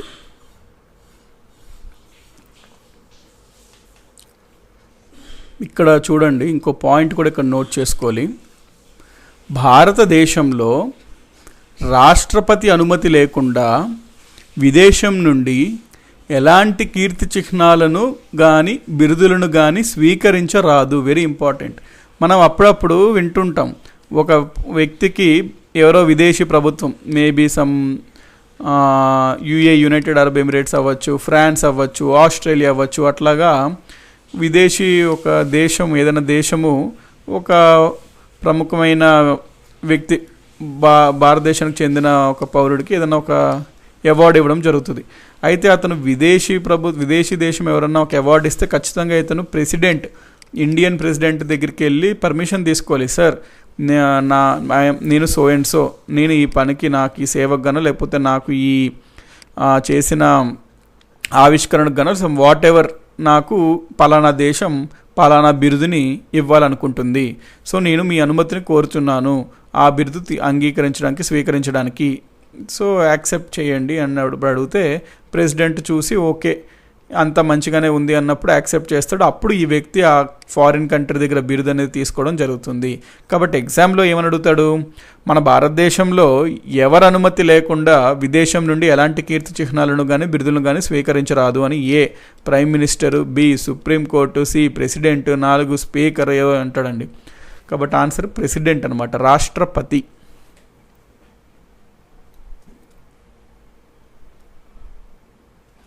నెక్స్ట్ వచ్చేసరికి ఆర్టికల్ 19 గురించి చూద్దామండి. ఆర్టికల్ 19 హెడింగ్ ఏంటి అంటే protection of certain rights regarding freedom of speech etcetera అవి. సో మనకి రైట్ టు ఫ్రీడమ్ అంటామండి, స్వేచ్ఛ హక్కు అనమాట ఆర్టికల్ 19 వచ్చేసరికి. సో ఆర్టికల్ 19 గురించి ఇక్కడ మనం చూద్దామండి. ఆర్టికల్ 19 కనుక మనం చూసినట్లయితే ఇది ఓన్లీ పౌరులకు ఉంటుంది, సిటిజన్స్కి ఉంటుంది. పౌరులకి ఏమేమి హక్కులు ఇవ్వబడుతున్నాయి, స్వేచ్ఛకు సంబంధించి ఆ హక్కులు ఆర్టికల్ 19లో తెలుపబడుతున్నాయి. ఆర్టికల్ 19లో మొత్తం ఇక్కడ చూస్తున్నారు కదండి ఎన్ని హక్కులు ఉన్నాయి, 6 హక్కులు ఉన్నాయి. ఒరిజినల్గా ఆర్టికల్ 19లో స్వేచ్ఛ హక్కుల్లో 7 హక్కులు ఉండేవి. రైట్ టు ప్రాపర్టీ అని కూడా ఉండేదండి ముందు. అయితే రైట్ టు ప్రాపర్టీని తీసివేసేశారు, అంటే క్యాన్సిల్ చేశారు రాజ్యాంగ సవరణ ద్వారా. దాంతో ఇప్పటికి రైట్ టు ప్రాపర్టీ లేదు. కాబట్టి మనకి ఇప్పుడు ఎన్ని ఉన్నాయి ఫ్రీడమ్స్ అంటే, రైట్ టు ఫ్రీడమ్లో ఎన్ని ఫ్రీడమ్స్ ఉన్నాయి మనకి ఇప్పుడు అంటే ప్రెసెంట్ 6 మాత్రమే ఉన్నాయి. ఇది కూడా క్వశ్చన్ అండి చాలా ఎగ్జామ్స్లో. ఆర్టికల్ 19 స్వేచ్ఛ హక్కు ప్రకారం ఎన్ని హక్కులను, అంటే రాజ్యాంగం అమల్లో వచ్చినప్పుడు ఎన్ని హక్కులను ప్రదానం చేయడం జరిగింది అంటే 7 హక్కుల్ని. ఇప్పుడు ప్రస్తుతం ఎన్ని ఉన్నాయి అంటే 6 మాత్రమే. ఎందుకు అంటే రైట్ టు ప్రాపర్టీ అనే ఒక హక్కుని తీసివేయడం జరిగింది. కాబట్టి ఇక్కడ చూడండి మరి ఆర్టికల్ 19లో ఏమేమి హక్కులు ప్రదానం చేయబడింది అంటే మొదటిది right to freedom of speech and right to freedom of expression. So speech ఎక్స్ప్రెషన్కి మనకి స్వేచ్ఛ ఉండడం, దీని గురించి మనం క్లియర్గా చూద్దాం. సో ఏమంటున్నాడు 19(1)(a)లో right to freedom of speech and expression అంటే వాక్ అంటే ఏంటండి స్పీచ్, ఎక్స్ప్రెషన్ అంటే ఏంటి భావ ప్రకటన. సో వాక్ మరియు భావ ప్రకటన స్వాతంత్రము గురించి తెలిపే ఆర్టికల్ ఏంటంటే ఆర్టికల్ 19లో ఏ అనమాట. ఆర్టికల్ 19(1)లో 6 రైట్స్ గురించి తెలుపబడతాయి ABCDF. అందులో ఏ ఏంటి అంటే వాక్ మరియు భావ ప్రకటన స్వాతంత్రం. అయితే ఈ నిబంధన ఏదైతే ఉందో ఈ నిబంధన ప్రకారం భారతీయ పౌరులు మాట్లాడేందుకు మరియు తమ భావాలను ప్రకటించుకోవడానికి స్వాతంత్రం ఉంటుంది. మరి పౌరులు అన్నాక వారికి బేసిక్ రైట్ కదండి ఇది, మాట్లాడే హక్కు ఉండాలి, మరి తన భావాలను వ్యక్తీకరించుకోవడానికి హక్కు కూడా ఉండాలి కదా. సో దానికోసం తెలిపే ఆర్టికల్లే ఆర్టికల్ 19(1)(a) అనమాట.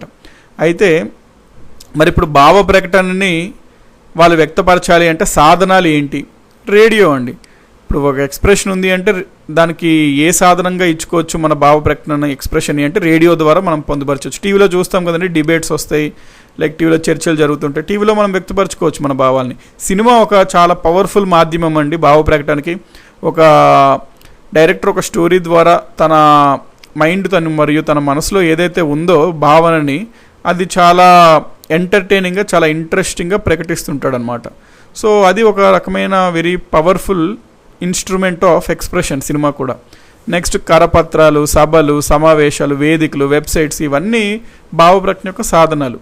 ఇక్కడ మీరు ఈ కేసు గుర్తుపెట్టుకోవాలండి, very important. Naveen Jindal versus Union of India case అంటాము, 2004లో జరిగింది సుప్రీంకోర్టులో. ఈ కేసులో సుప్రీంకోర్టు ఏమని తీర్పిచ్చిందంటే సాధారణ వ్యక్తులు జాతీయ జెండాను ఎగరవేయడం కూడా భావ వ్యక్తీకరణ స్వేచ్ఛగానే భావించాలి అని తీర్పునిచ్చింది.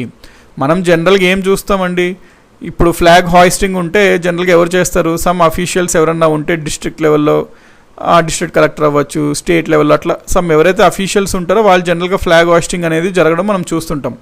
అయితే ప్రతి సామాన్యుడు కూడా ఫ్లాగ్ హాయిస్టింగ్ని చేయొచ్చా అనే క్వశ్చన్ సుప్రీంకోర్టు ముందుకు వచ్చింది. ఆ కేసే 2004లో Naveen Jindal versus Union of India case. ఈ కేసులో సుప్రీంకోర్టు ఏమని తీర్పిచ్చింది? ఎస్, కామన్ మ్యాన్ కూడా, సాధారణ వ్యక్తులు కూడా జాతీయ జెండాను ఎగరవేయచ్చు. తద్వారా వాళ్ళు యాక్చువల్లీ అది వాళ్ళ ప్రాథమిక హక్కు కింద వస్తుంది. ఎందుకు అంటే వాళ్ళకి దేశం పైన ఉన్న అభిమానం, దేశం పైన ఉన్న ప్రేమ అనేది ఈ జాతీయ జెండాను ఎగిరివేయడం ద్వారా వాళ్ళు ఎక్స్ప్రెస్ చేసుకుంటున్నారు, భావ వ్యక్తీకరణ చేసుకుంటున్నారు. అందుకని చెప్పి it is a part of fundamental right అని చెప్పింది సుప్రీంకోర్టు. అయితే దీంట్లో మరి పరిమితులు ఉన్నాయా ఈ వాక్ స్వాతంత్రం మరియు భావప్రకటన స్వాతంత్రం అంటే? డెఫినెట్లీ ఉండాలండి. ఎందుకంటే మీకు చెప్పినప్పుడే నా వాక్ స్వాతంత్రం ఉంది అంటే నువ్వు మాట్లాడాలనుకుంటుంది స్వేచ్ఛగా మాట్లాడచ్చు అన్నప్పుడు డెఫినెట్లీ దీనిపైన పరిమితులు, లిమిటేషన్స్ లేకపోతే ఆబ్వియస్లీ చాలా ప్రాబ్లమ్స్ వస్తాయి కదండి. ఎందుకంటే మాట్లాడచ్చు నీ స్వేచ్ఛగా అన్నప్పుడు ఏదన్నా మాట్లాడచ్చు అని కాదు. ఇప్పుడు నాణానికి 2 సైడ్ లాంటివి. నీకు హక్కు ఉందంటే నీకు బాధ్యత కూడా ఉండాలి. అంటే ఇప్పుడు నువ్వు ఏదన్నా మాట్లాడచ్చు, వాక్ స్వాతంత్రం నీకు ఉంది అనే హక్కు వేరే వాళ్ళ భావాల మీద అది ఎఫెక్ట్ చూపకూడదు, వాళ్ళ హక్కులకి భంగం కలగకూడదు. అట్లా కలగకుండా ఉండాలి అంటే నీకు ఇచ్చిన వాక్ స్వాతంత్రం పైన డెఫినెట్గా పరిమితులు విధించాలి. సో ఉన్నాయా మరి ఆర్టికల్ 19 ఈ వాక్ మరియు భావప్రకటన స్వాతంత్రం కూడా పరిమితులు అంటే? డెఫినెట్గా ఉన్నాయి. ఏంటవి అంటే దేశ సమగ్రత మరియు సార్వభౌమాధికారం దెబ్బతినే విధంగా ఉండకూడదు అతను చేసే వాక్ లేదా భావప్రకటన స్వాతంత్రం అనేది ఒకటి. So it should not affect the unity and sovereignty of the country అంటారు. నెక్స్ట్ శాంతి భద్రతలు అంటే it should not disturb the peace and law and ఆర్డర్ని దృష్ట్యా కూడా రెస్ట్రిక్షన్స్ చేయొచ్చు, లిమిటేషన్స్ పెట్టచ్చు వాక్ మరియు భావప్రకటన స్వాతంత్రం మీద. నెక్స్ట్ నైతిక విలువల దృష్టిలో కూడా అంటే మోరల్ వాల్యూస్ దృష్ట్యా కూడా ప్రభుత్వం పరిమితుల్ని విధించవచ్చు. సో ఇవన్నీ లిమిటేషన్స్ అండి. మరి ఈ కారణాల చేత ప్రభుత్వం విధించింది అనుకోండి ఏమైనా పరిమితులు, మీరు ప్రకటించకూడదు మీ భావ వ్యక్తిని అనేది, మీరు కోర్టుకు వెళ్ళారు, ఆర్టికల్ 19 నాకు హక్కు ఇచ్చింది, మరి ప్రభుత్వము పరిమితులను పెడుతుంది, అదేంటండి అంటే ఎస్, మీకు ఏ రాజ్యాంగం అయితే హక్కు ఇచ్చిందో అదే రాజ్యాంగంలోనే పరిమితులు కూడా పొందుపరిచారు. కాబట్టి ప్రభుత్వము పరిమితుల్ని విధించవచ్చు, అవి రాజ్యాంగానికి వ్యతిరేకం కాదు. ఈ ఆర్టికల్ 19లో 1 అండి. ఏంటి? Freedom of speech and expression. Next important article 19లోనే మొత్తం 6 ఉంటాయి అనుకున్నాం కదా. ఇప్పుడు 2వ ఆర్టికల్ చూద్దాం. 2వ ఆర్టికల్ ఏం చెప్తుంది? Right to freedom, right to assemble peacefully and without arms అని చెప్తుంది. అంటే పీస్ఫుల్గా అసెంబుల్ సమావేశం జరుపుకోవచ్చు మరియు వితౌట్ ఆర్మ్స్ అంటే ఇక్కడ ఏంటంటే అండి లైక్ గన్స్ అవ్వచ్చు, పిస్టల్స్ అవ్వచ్చు. సో ఇవన్నీ ఆర్మ్స్ కింద వస్తుంది. అవి లేకుండా పీస్ఫుల్గా సమావేశం చేసుకునే హక్కు పౌరులకి ఉంటుంది అని తెలుపుతుంది ఆర్టికల్ 19. మరి ఇంపార్టెంట్ కదండి. ఎవరన్నా ఒక భావన ఉన్నవాళ్ళు ఒక దగ్గరికి వచ్చి సమావేశం జరుపుకొని చర్చలు ద్వారానే కదా వారికి ఉన్న భావనలు ఎక్స్చేంజ్ అవుతాయి, ఐడియాస్ అవన్నీ. ప్లస్ అది అందుకనే ఫండమెంటల్ రైట్లు ఇవ్వడం జరిగింది. ఇవన్నీ ఎందుకు ఇచ్చారు? బ్రిటిష్ కాలంలో ఇవన్నీ నిరాకరించబడ్డాయి భారతీయ పౌరులకి. దాని ద్వారా మనం ఎన్నో ఇబ్బందులు, కష్టాలు అనేది ఎదురు చూసాం. సో ఇక మీదట ఆ ప్రాబ్లమ్స్ ఉండకూడదు. ఏదైతే మనము దాదాపుగా 200 సంవత్సరాల వరకు మనకి నిరాకరించబడ్డాయో అవి మనకి ప్రజలకి ఇవ్వాలి. దాని ద్వారా వాళ్ళు స్వేచ్ఛమైన భావనను వాళ్ళు పీల్చుకోగలుగుతారు అనే ఉద్దేశంతో ఇవి ఇవ్వడం జరిగింది.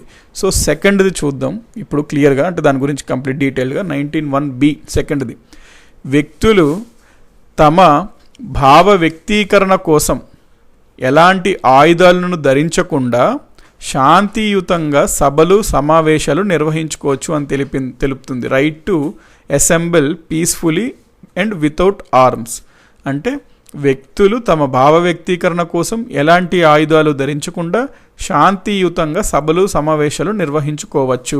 అయితే ఇక్కడ ఏమొచ్చింది? ఫర్ ఎగ్జాంపుల్ 6 సంబంధించిన వాళ్ళు ఏదైనా మీటింగ్ పెట్టుకున్నారనుకోండి.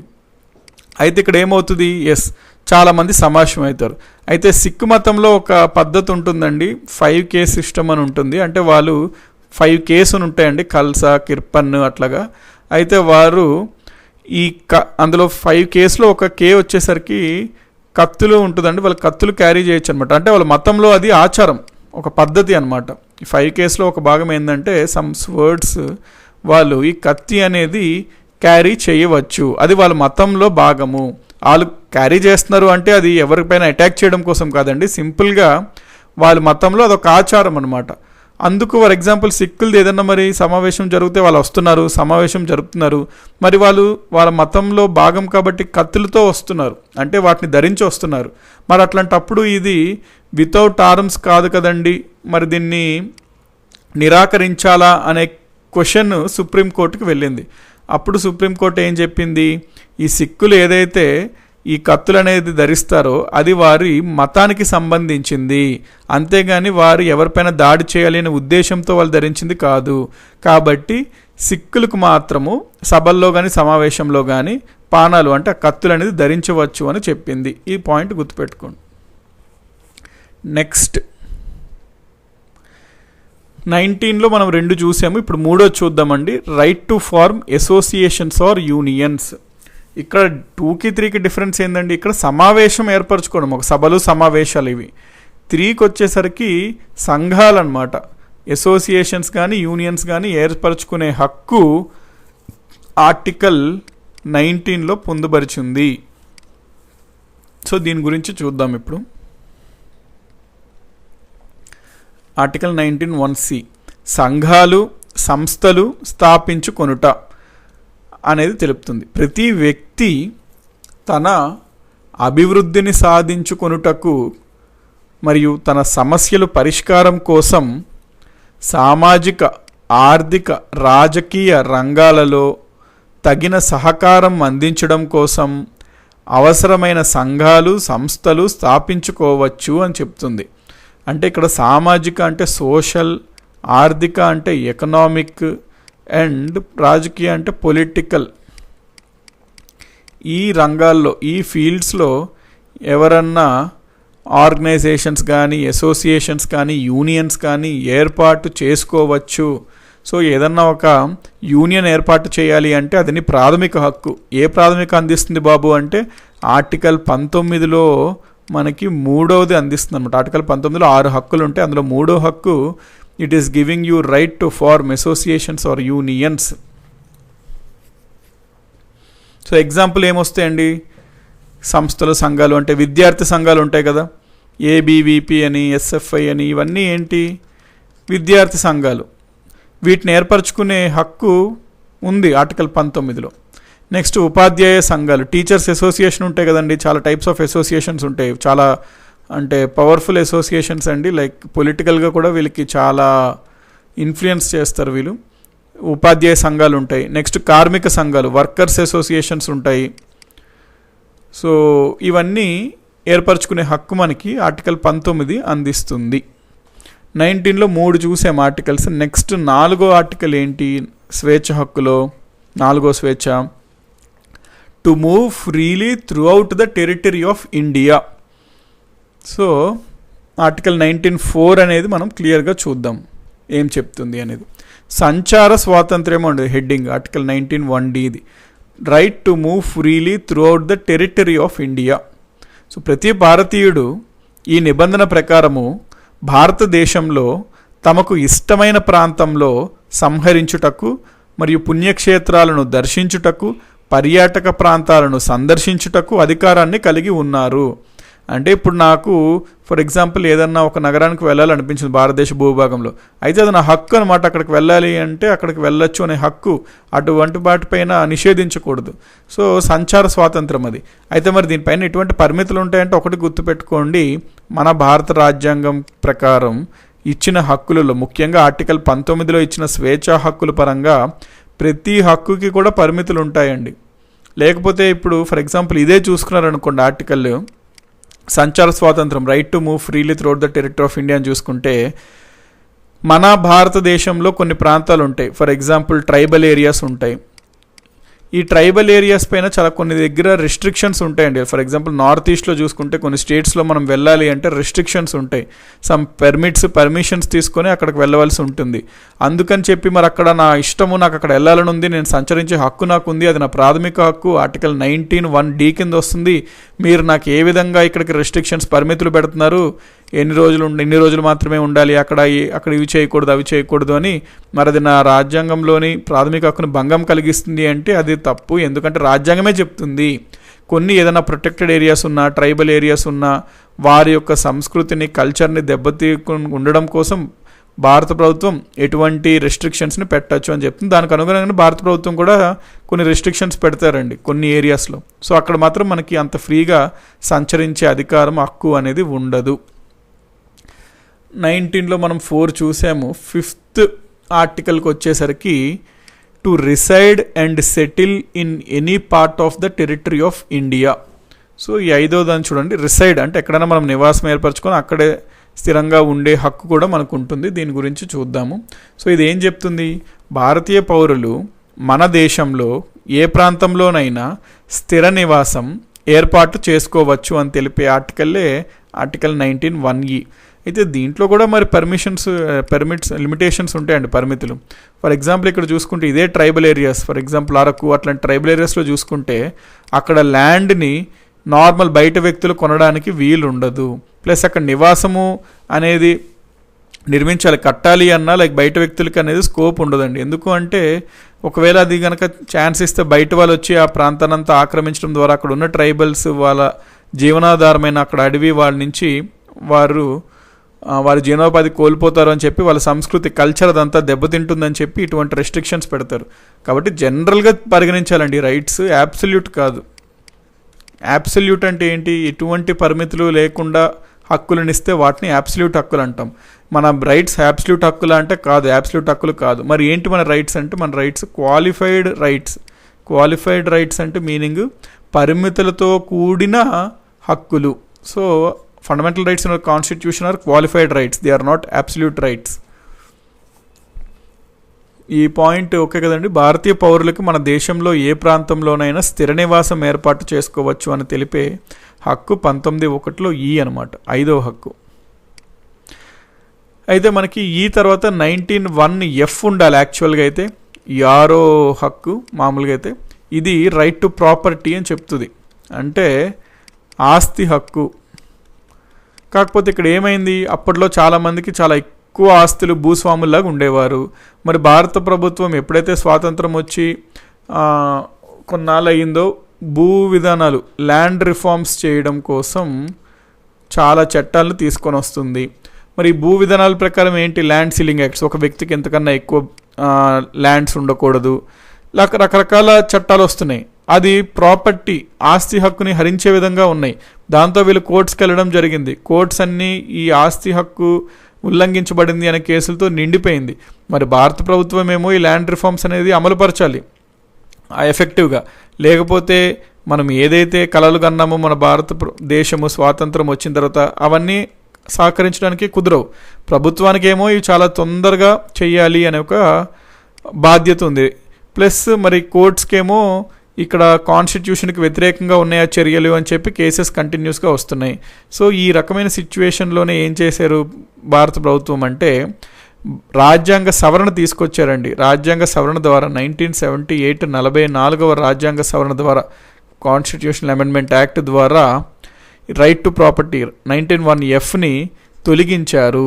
దీనిని తొలగించేసి దీనిని ప్రాథమిక హక్కుల నుంచి తీసేసి article 300A right to property article 300A కాన్స్టిట్యూషన్లో ఆర్టికల్ 300Aలో పెట్టడం జరిగింది. ఇప్పుడు ఇది కేవలం ఏంటి, లీగల్ రైట్, లేకపోతే రాజ్యాంగంలో పొందుపరిచారు కాబట్టి దాన్ని మనము కాన్స్టిట్యూషనల్ రైట్ అని కూడా అంటాం. కాకపోతే ఇది నో మోరే ఫండమెంటల్ రైట్, ఎందుకంటే ఫండమెంటల్ రైట్ 12 నుంచి 35 లోపల దీని గురించి ప్రస్తావన అనేది ఇప్పుడు లేదు, తీసివేశారనమాట. కాబట్టి అది 19(1)Fకి సంబంధించి. సో మనం ఆర్టికల్ 19లో కనుక ఇక్కడ చూసాము. ఇంకా లాస్ట్ రైట్ ఏంటి ఆర్టికల్ 19కి సంబంధించి అంటే ఇక్కడ చూడండి, టు ప్రాక్టీస్ ఎనీ ప్రొఫెషన్ అంటే job, or to carry on any occupation, trade or business.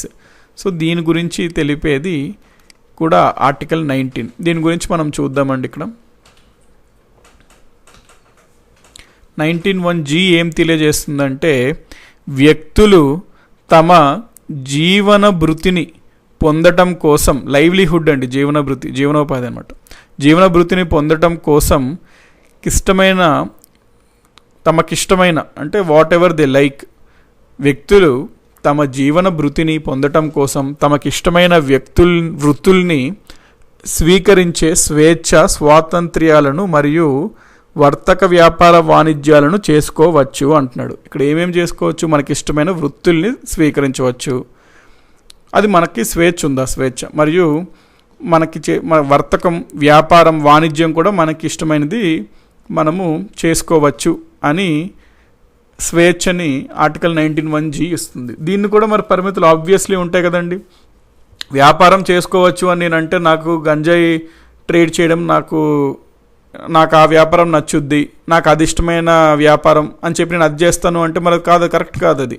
కాబట్టి దీంట్లో కూడా పరిమితులు ఉంటాయి. సో ఇక్కడ లీగల్గా ఉన్న ప్రొఫెషన్స్ కానీ, ఆక్యుపేషన్స్ కానీ, ట్రేడ్ కానీ, బిజినెస్ కానీ చేసుకోవచ్చు, దాని మీనింగ్ అది. సో మనము యాజ్ ఇట్ ఈజ్ లైన్గా తీసుకొని మనం ఆ మీనింగ్ తీసుకోకూడదు కాన్స్టిట్యూషన్ చదువుతున్నప్పుడు. కాబట్టి ప్రతిదీ లీగల్ పరంగా తీసుకోవాలన్నమాట. అంటే నాకు ఇష్టమైన వ్యాపారం చేసుకోవచ్చు అని ఉంది కదండి మరి 19(1)Gలో. నాకు ఇష్టమైన వ్యాపారము లైక్ ఏదో ఏనుగు దంతాలు నమ్ముతుంటారు అనేది నాకు ఇష్టమైన వ్యాపారం అంటే అది కాదు, అది రాంగ్ అది. ఎందుకంటే వీటిలో పరిమితులు కూడా ఉంటాయి అన్నమాట. సో దీని గురించి తెలిపే ఆర్టికల్లే 19(1)G. అయితే మనకి దీంతో ఆర్టికల్ 19 కూడా కంప్లీట్ అయ్యిందండి. సో ఇక్కడ చూసుకున్నట్లయితే ఒకసారి బ్రీఫింగ్ ఇస్తానండి, సో దట్ మీకు ఒక ఐడియా వస్తుంది. ఎందుకంటే ఫండమెంటల్ రైట్స్ అనేది చాలా important chapter.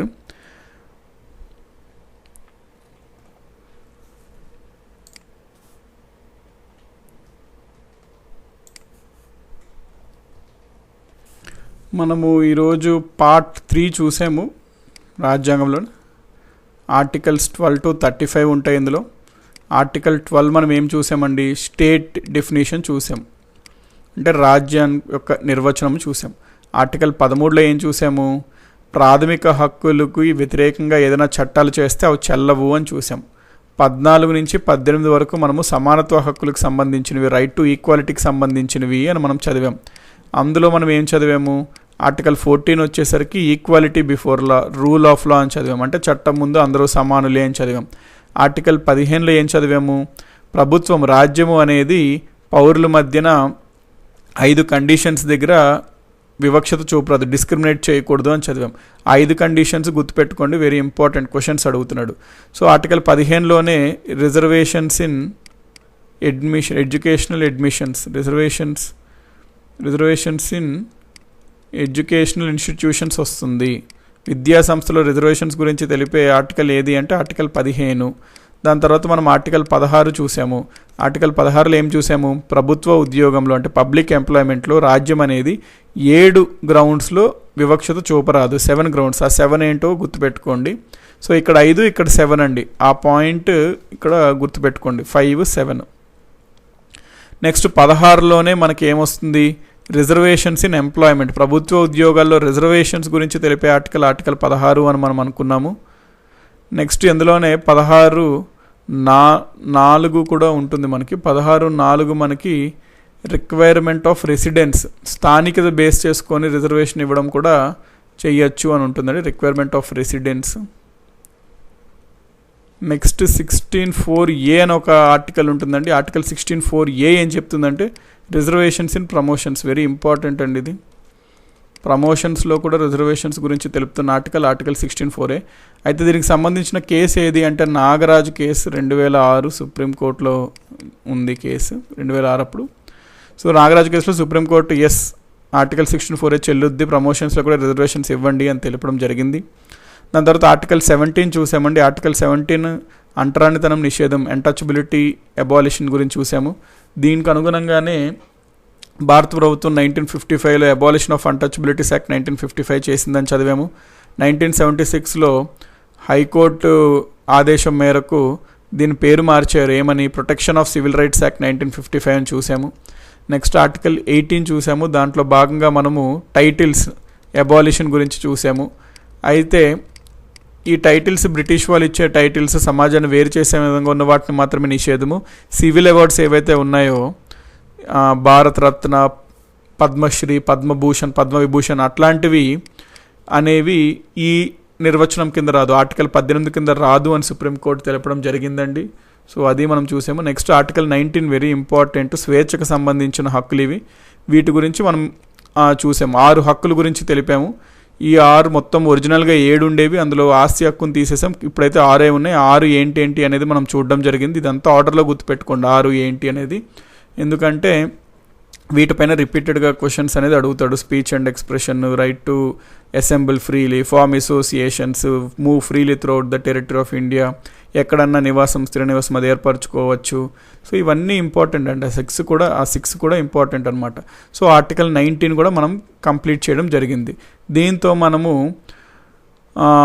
Fundamental రైట్స్లో 12 to 19 complete చేసాము. నెక్స్ట్ క్లాస్కి వచ్చేసరికి మనం ఆర్టికల్ 20 నుంచి స్టార్ట్ చేస్తామండి. ఫండమెంటల్ రైట్స్ 35 వరకు ఉంటాయి. సో ఇది వెరీ ఇంపార్టెంట్ చాప్టర్. ఇప్పటి వరకు మనం చూసిన ఆర్టికల్స్ క్లియర్ అనుకుంటున్నాం. సో మళ్ళీ మనము రేపు కలుసుకుందాం. రేపు as it is like 9:30 to 11 వచ్చేసరికి మనకి షెడ్యూల్ ప్రకారం ఎకానమీ ఉంటుంది కదండి. 11:30 to 1 వచ్చేసరికి మనకి షెడ్యూల్ ప్రకారం హిస్టరీ ఉంటుంది. సో ఈ క్లాసెస్ కూడా కంటిన్యూషన్ ఉంటుంది కాబట్టి తప్పక ఏ డేది ఆ డేది చూడండి, నోట్స్ కూడా చేయండి, రివైజ్ చేయండి.